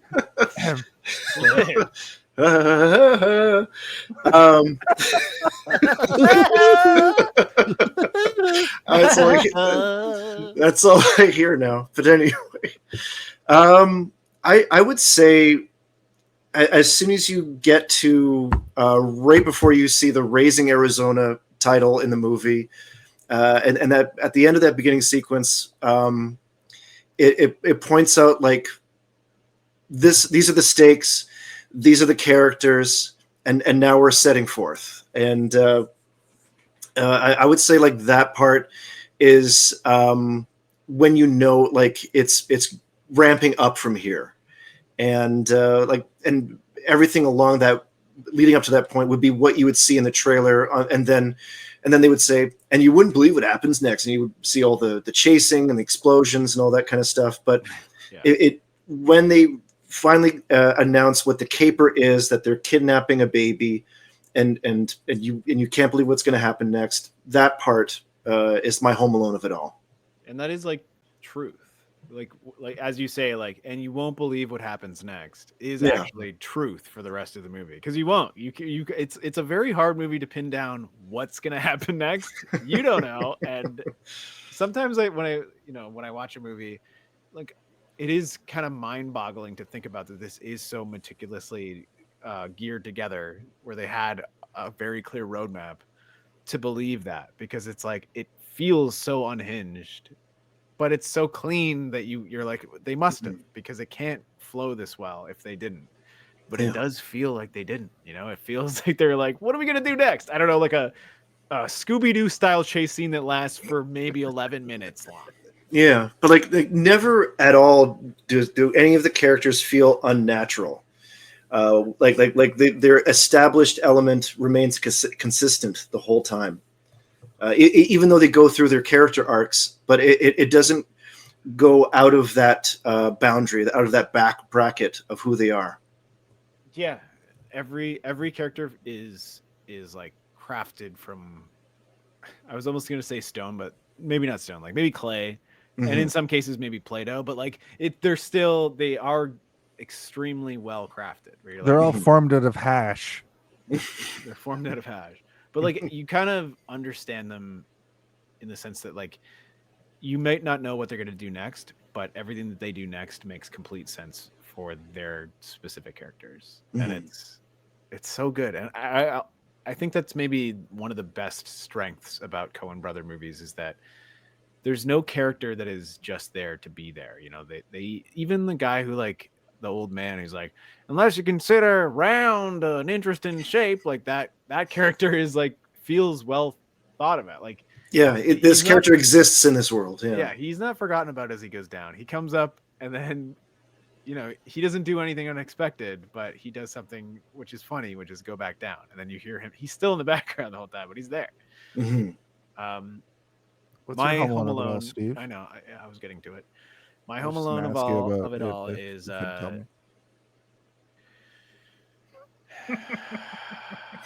my Home Alone of it all is that I almost don't have one because the first act of this movie is condensed into 11 minutes, and then the movie starts, and then that's when the movie truly begins. So it's almost like the movie's beginning is the Home Alone of it all. But I'll say that the Home Alone of it all is when he throws down the manual and says, "Here's the manual," because they never once look really in that book again. Like they do, but there's not like moments where they're like flipping through it and they're like discussing it or as if it's an actual manual. You know, like there's too much other stuff happening in their life that is getting in the way of them being able to sit down and read the manual. And that feels real to me because I can imagine having a child and being like, I've read all of these books and I'm prepared. And then you're not prepared for anything because it's going to be different. I've never worked with infants before, but I have worked with children, and it's really hard because like you have to kind of like bring your mind into a different level that, to relate to them. Yeah. To relate to them. But then also at the same time, they're just like people where all of them have different levels and different ways that you can interact with them successfully. And a lot of the time you're going to try, but like, it's not going to work. And you have to work with that. And sometimes, the job that I was doing, sometimes you'd only be with them for a week. So you figure them out by Friday, and then they're gone. You never see them. You're like, oh, I think I cracked the code by Thursday afternoon. But, and Friday was a great day, but then they were gone forever, so I'll never know. So, yeah, I think that is – it's also, like, right when they steal the baby, which is when everything kind of, like, starts to ramp up. So, yeah, that's the Home Alone of it all for me. My Home Alone of it all is when the bounty hunter appears in Hyde's dream. I think the bounty hunter is sort of the ultimate antagonist in this film. And up to that point, it's basically like a first act setup, and then it moves forward into a post bounty hunter era. And I think that like just very succinctly, I want to say it's the bounty hunter showing up. The shenanigans start happening. I'm the dog, the big bad dog, the bounty hunter. Yep, we all remember it. I actually blanked at first what you were singing, then okay, that. Remember the Bounty Hunter show with Dog the Bounty Hunter? Yeah, Dog the Bounty Hunter. All right, brother, you're going to spend 2 days behind a hotel room with no window. Get on the floor, Icehead. That's what I remember from Dog the Bounty Hunter. Hey, do you want to play the hit game Sweeping the Nation? Ooh. Oh, what's that game called? The MPAA. The MP. Oh. It's time to play Guess the MPAA. Hello, everybody. My name is Jason Robert Bounty Hunter, and I am here from the future to tell you all about the hit game that everybody's playing, but I'm not going to tell you about it. Steven Jr. is going to tell you all about the rules. Hey, y'all, it's me, Steven Jr., named after my father, Nathan, and his grandfather, H.I., and his grandmother, Ed, and her grandfather, Gail. And as you all know, the MPAA game is all about guessing the MPAA number that is delegated to a movie after it has been watched by a series of stringent perverts to make sure that the movie is okay for viewers. And what we have to do now is guess that number. But me and you, Tim, we only need to guess the last 3 numbers of a 5-digit number. Jason is going to give us the first 2 digits of a 5-digit number, and we just need to guess the last 3. The last 3 means a number between 000 and 999. So all we need to do is guess a number between 000 and 999. Thank you, Steve. Tim, you are the number one lover of this game. You're a real MPAA lover. And as it is written, the guest always goes first in our show. So why don't you give us your first guess? The first 2 digits this week are 28. Well, Steve, this is my game today because I've been thinking about numbers all day. God, you twisted pervert. You should have been on the MPA board that gave it its rating. You sick, twisted fuck. It's the Jesus. I'll start with 500. Steve, it's lower than that.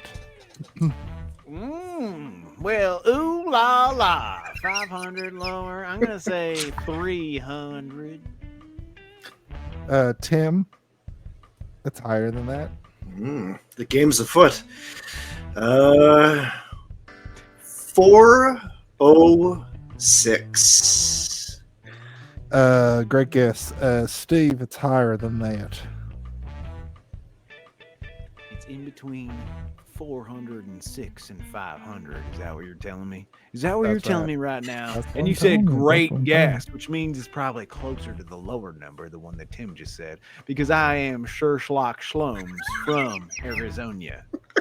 So I'm going to go ahead and say 420. For 20, man. Tim, it is higher than 420. 462.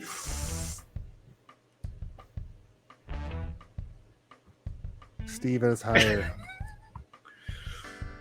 Higher?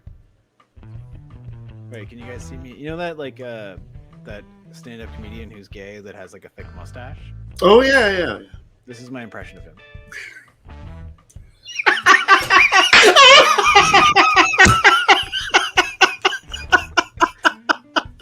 That's actually really good.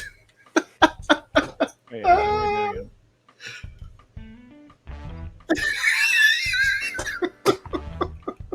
Like as he's giving dating advice and people mention, oh yeah, I'm dating a turtle. A turtle? So I'm dating an Italian. I'm gay. I'm allowed to do it. Okay, so wait, what was it? It was 462. Higher than Yeah. 462. But lower than 500. I'm gonna go ahead and say it's a 470.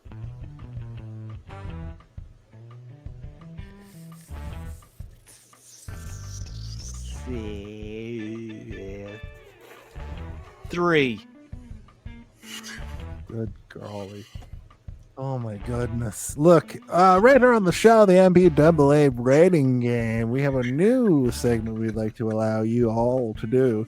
I'm going to ask you what the box office amount is, and you'll each get a new vote if you can get the number without going over. I'll tell you this week that it is higher than 10 million, lower than 30 million for the box office, just to keep it within the realm. If either of you can get it higher without going over, you get an additional vote / guess.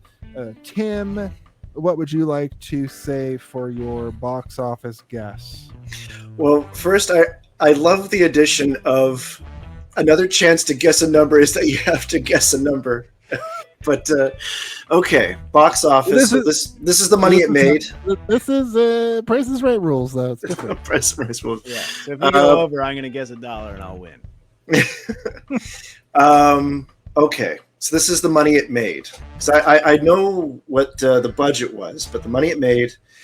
Because the one thing I do know about this is that they said this is the one movie that they actually did make a real profit off of, considering how much it cost.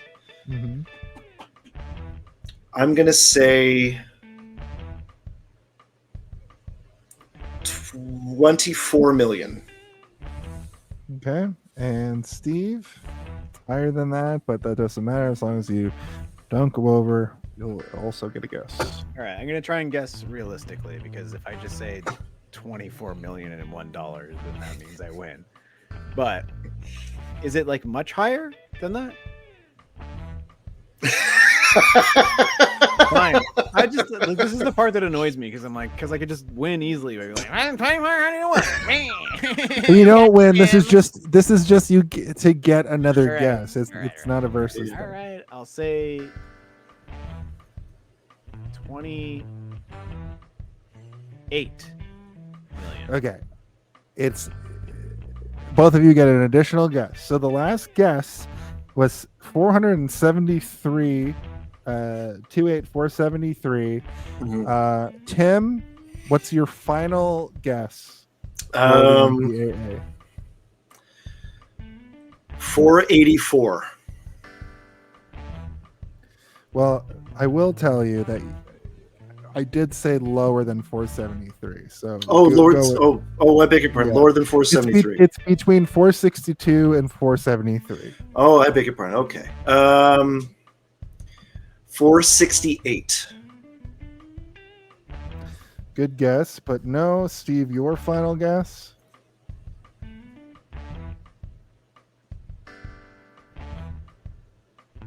Is it higher or lower?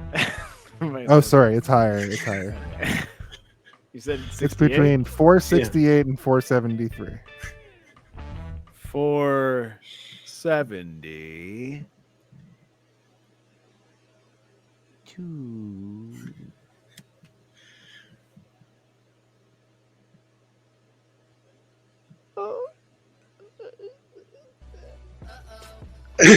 You forgot to turn the music up. Did I? Yeah.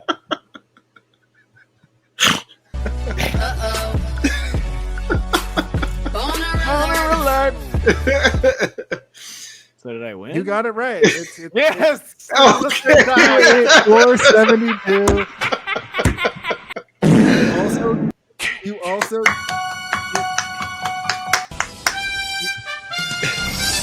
There we go.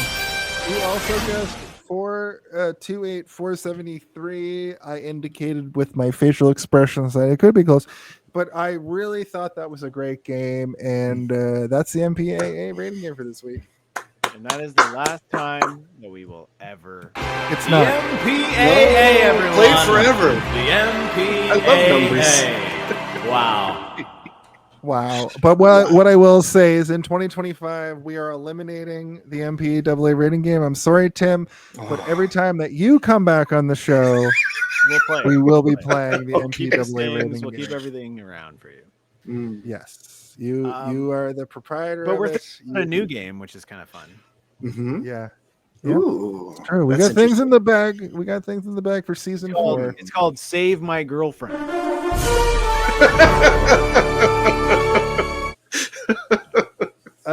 And with that, let's go on to our final thoughts.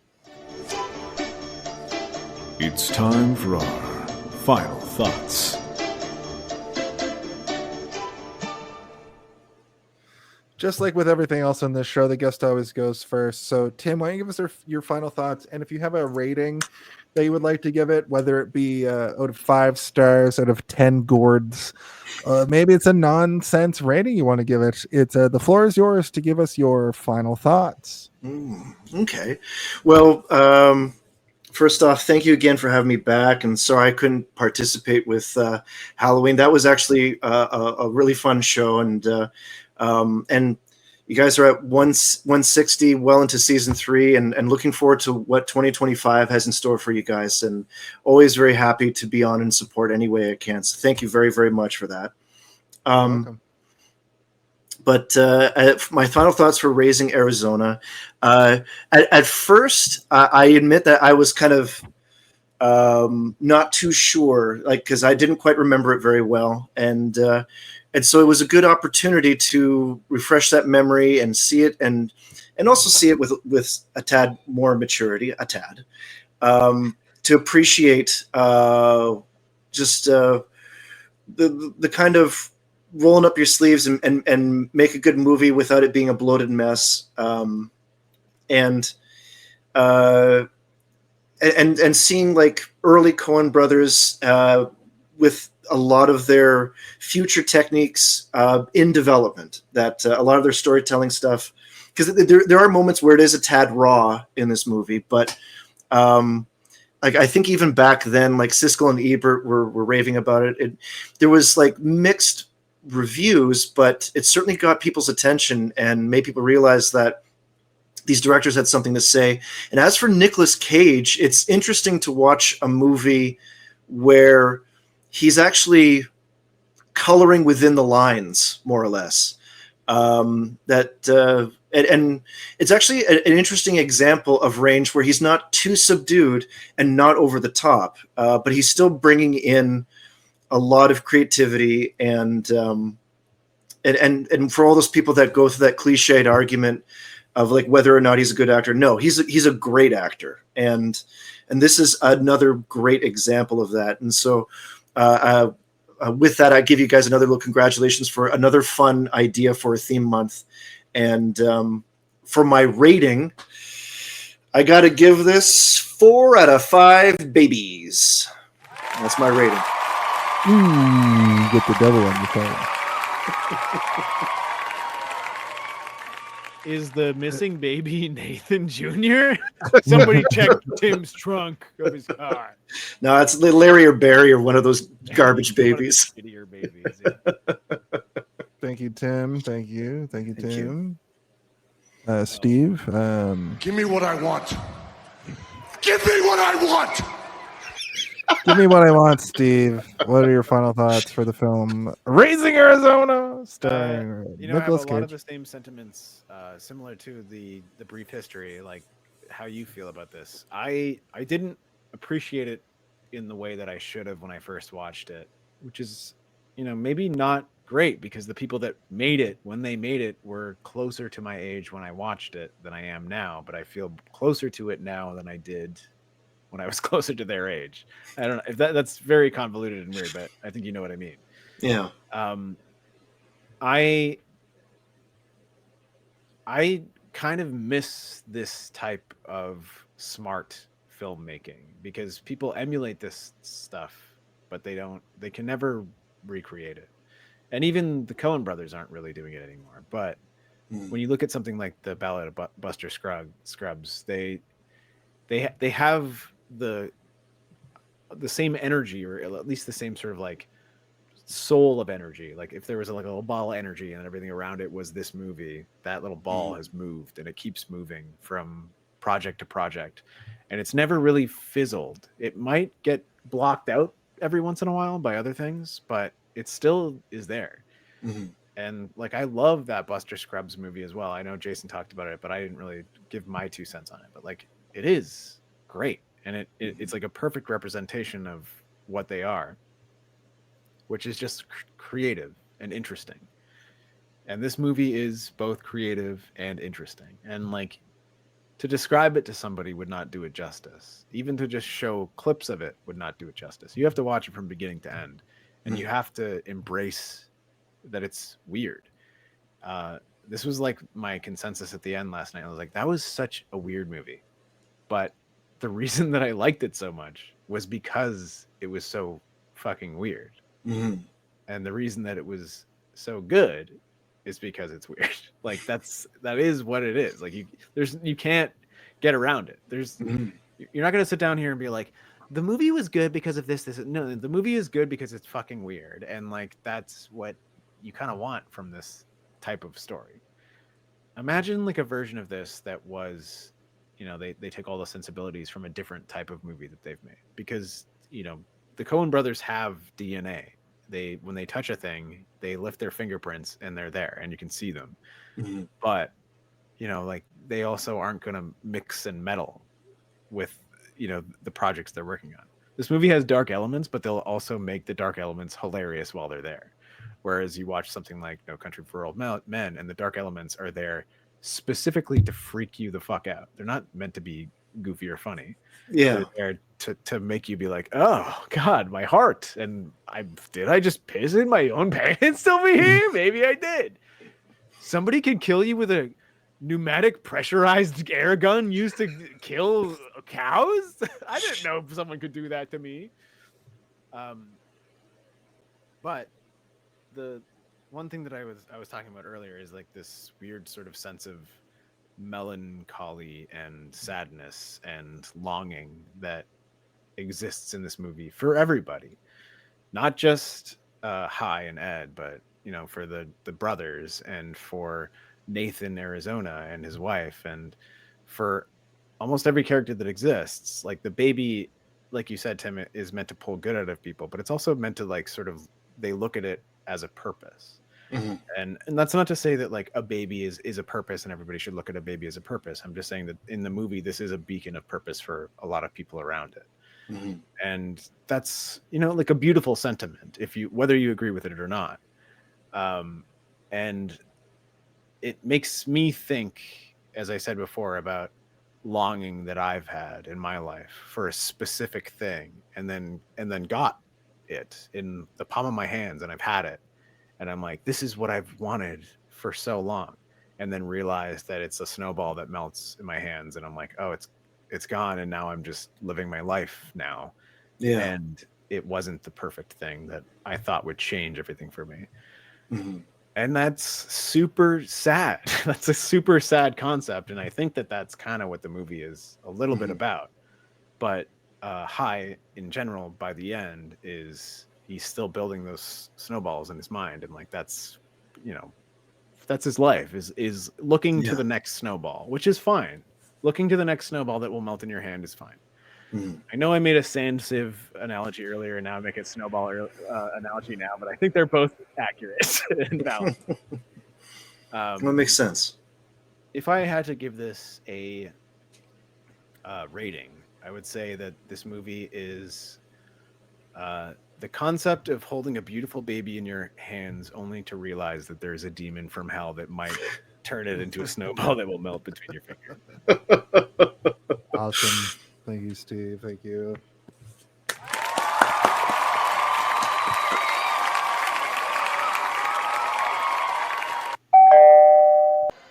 Give me what I want. Give me what I want. Yeah, succinct and great thought. I forgot to mention during the MPAA at the end, I usually say what the box office and budget were. The box office was 29.2 mil. The budget was 5.5, so sequel coming anytime now.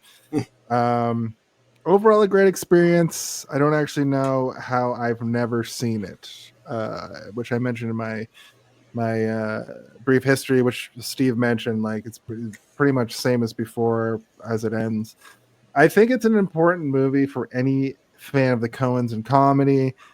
You see a lot of the influence it has on comedy, especially with shows that are sitcoms with heart, which I mentioned. I think that this movie really covers a lot of ground when it comes to showing the absurd and the ridiculous, while also just having a great sense of good filmmaking and good. I think this movie is straight up good. I give it a 5 out of 5. Wow, Just good. I give it a 5 out of 5. Honestly, it's so fucking good. I think that this movie is one of the best of this month that we've done. It'll be exciting to see how we experience. I would say it is the best. I think it's the best so far. Yeah. We'll see what Valley Girl brings us next week. I have no fucking clue. I've never seen Valley Girl, so this is one of the. This will be an interesting adventure for both of us, I guess. Yeah. But I give this movie an ink bomb in a $100,000 bag of cash in a good way. I don't know what that means. 5 out of 5, buddy. 5 out of 5. Give me what I want. Instead of Give me what I want. Instead of the ink coming out, it's just more money. He's like, yeah. Whoa, more money. Whoa. Crazy. We won. We ultimately won.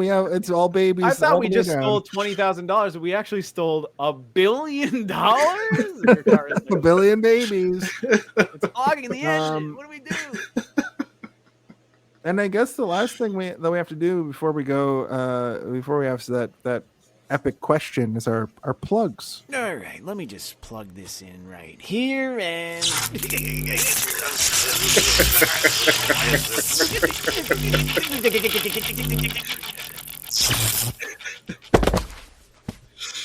I watched 2 episodes of The Simpsons in the last week where they rehashed Frank Grimes. Frank Grimes' brother actually goes after. I know it was 1 episode. Frank Grimes' brother goes after Homer in a murder plot, and they enlist Sideshow Bob, who gets electrocuted repeatedly. He's got an electric necklace on. This sounds like a Marvel Like, No, it's like a crazy. Season 14 is wild of The Simpsons, but he makes Frank very much. Grimes' brother teams up with Sideshow Bob to kill Homer. Frank Grimes' brother has a murder plot. It's a mystery episode, and it turns out it's Frank Grimes' brother who's trying to kill Homer, and they enlist Sideshow Bob to help them figure who the killer is, and he gets electrocuted repeatedly in this episode, and it sounds exactly like that sting. Anyway, right. I know that my favorite Simpsons mystery is, well, I certainly can't figure out this mystery. Can you? It was Baby Simpson. Tim, I know that you don't have a lot in the creator space. However, do you have a plug, or do you have a plug, or do you have a message for the world? And if you want to give a special birthday shout out to anybody in the world, Tim is going to write a book called Shaving Arizona, where I just write my name into my chest with electric razor. No, nothing to plug, but. For a lot of folks, 2024 has been not the best. There's been a lot to wrestle with, but I always say, like, find the things that you love and love it with all your might. And the good friends, keep them around so that they're great friends. And 2025, I plan for at least myself to make a lot of good changes, and I want to share good things and good memories with folks. And I encourage as much positivity as you can put out there, because though there's a lot of work to do, the biggest part you can do is just those little good moments, as much as those you can fit in, and share those with the people that you care about the most as much as you can, and health and happiness as much as possible for everybody. Thank you. I appreciate that. Thank you for coming on again. As always, you're welcome back whenever you'd like. Thank you. Steve, what are you cooking up, buddy? Well, as always, I'm on the Darth Theorist channel as the narrator in every single god dang voice, which is fun.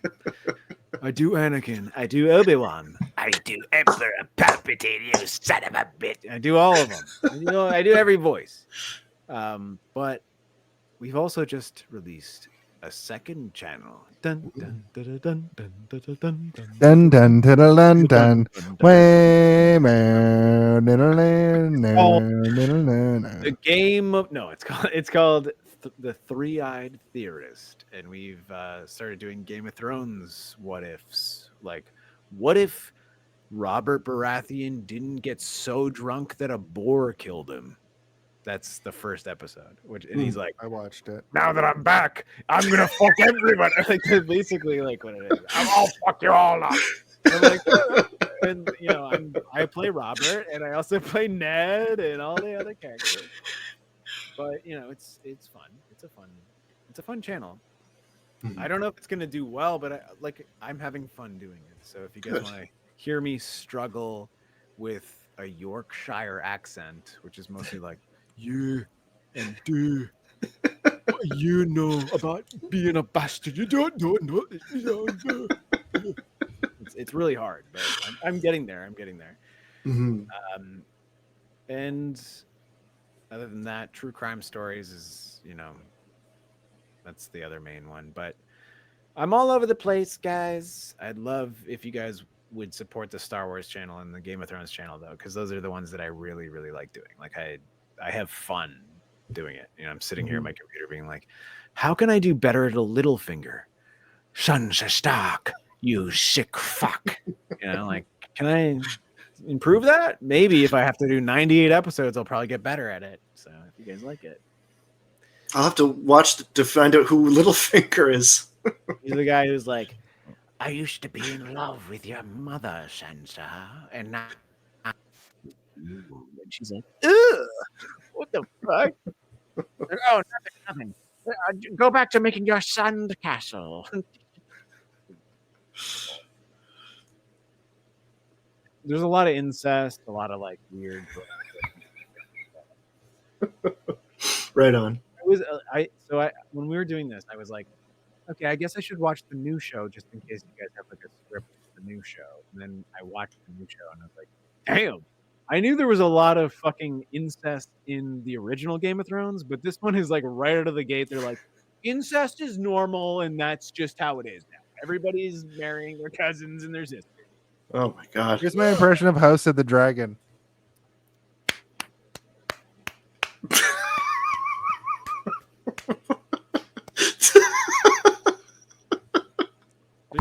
There's actually way less sex in House of the Dragon. Huh. But the implied incest is way worse. Yeah. Mm. So it's more like this. And why don't you have a seat? Why don't you have a seat? My name is Chris Baratheon, and I have some questions for you. You have a seat over there. Thank That's you, really Steve. cool. Everybody check out House of the Dragon. Nope. Everybody check out Three-Eyed For my new channel, Theorist.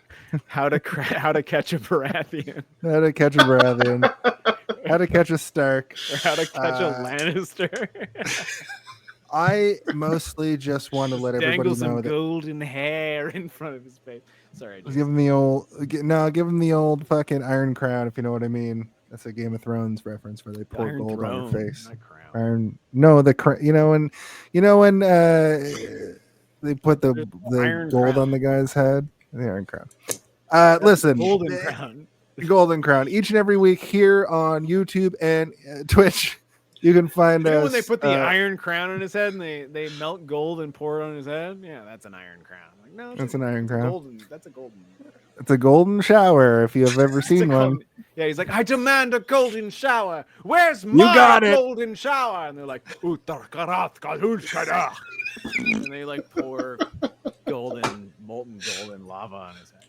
Sorry. Each and every single week of your life and mine. Unfortunately, you can find us right here on YouTube and Twitch, 8 p.m. Eastern. Hated to see this one goes live every Friday, the following Friday, usually. Actually, yeah, around 2 p.m. I put that fucker up on video on demand on YouTube. You can always find us in the club, in the place to be. I'd also like to tell you guys a little about our storefront. We have a storefront on TeePublic and Redbubble. Storefront ready. Storefront and charge. We got the Grimoire Familiar Killers t-shirt that you can get. We got the Kill Aid t-shirt you can get. We got the Twinkerbell t-shirt. And coming soon is our DOS. Wow. And I don't have them loaded up, but we do have a Franken Twinkerstein.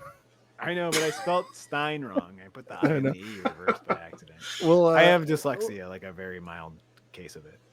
And by mild, I mean like a wildfire that ran through my entire childhood. But you know, it's under control now.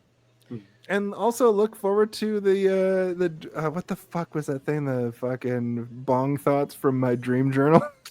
Yeah. So earlier in the podcast, I used to say a thing called bong thoughts from my dream journal a lot, and it was very funny. But then we lost to a dream, a bong thought, perhaps a member of the podcast. And it just was removed because that person often evoked bong thoughts from my dream journal because his thoughts were often like the stupidest shit you ever heard in your life. You're like, what, nonsense. Bong that were in your fucking dream journal? He quit, by the way. Not because we were bullying him or anything. No. He bullied himself. I'm just kidding. Dumbass. No, but also, he's fine. No, he's great. No, he's not. Anyway, we got another thing that we're working on too that involves something that I can't remember. But also, I'd like to let everybody know that my name is Jason R. Phillips, and I'm the wrestling announcer for a company here in Toronto called Super Kicked.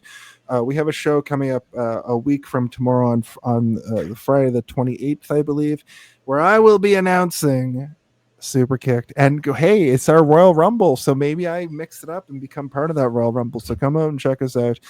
Can I say one thing? Yeah, of course. Are you done? Tim, this whole episode, I keep getting this like weird sensation like every time I look at your box that you're in.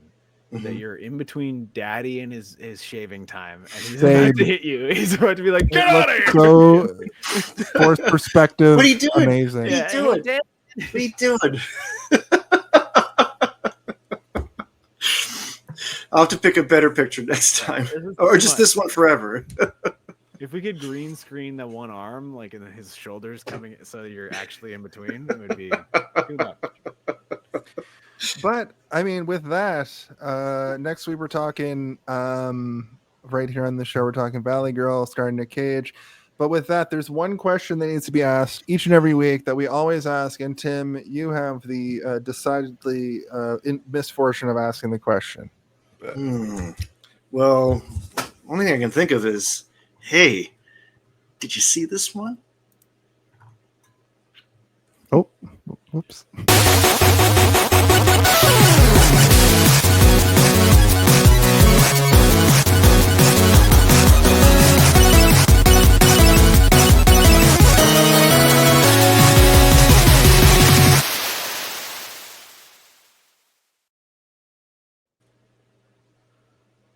Man, oh man. So, anybody else here feel like getting together and kidnapping a baby? I've seen babies before. You took the words right out of my mouth. I hear that they're worth at least 30 grand on some sort of market. I don't know which one. Which one? The baby market. How much Bitcoin you get for a baby? I believe it's called the African American market. All right. Beam up some Star Trek content. Live long and podcast. Tune in to X-Rated, the X-Men animated review show. Artistic interviews with graphic histories. A roundtable movie discussion with Hey, did you see this one? And movie reviews with Hold Up, a movie podcast. And while you're at it, spin a few records with Eamon on Track. Watch us duke it out on trivial debates. And let's chat about TV with the Super Mario Brothers. It's all here on the United Federation of Podcasts.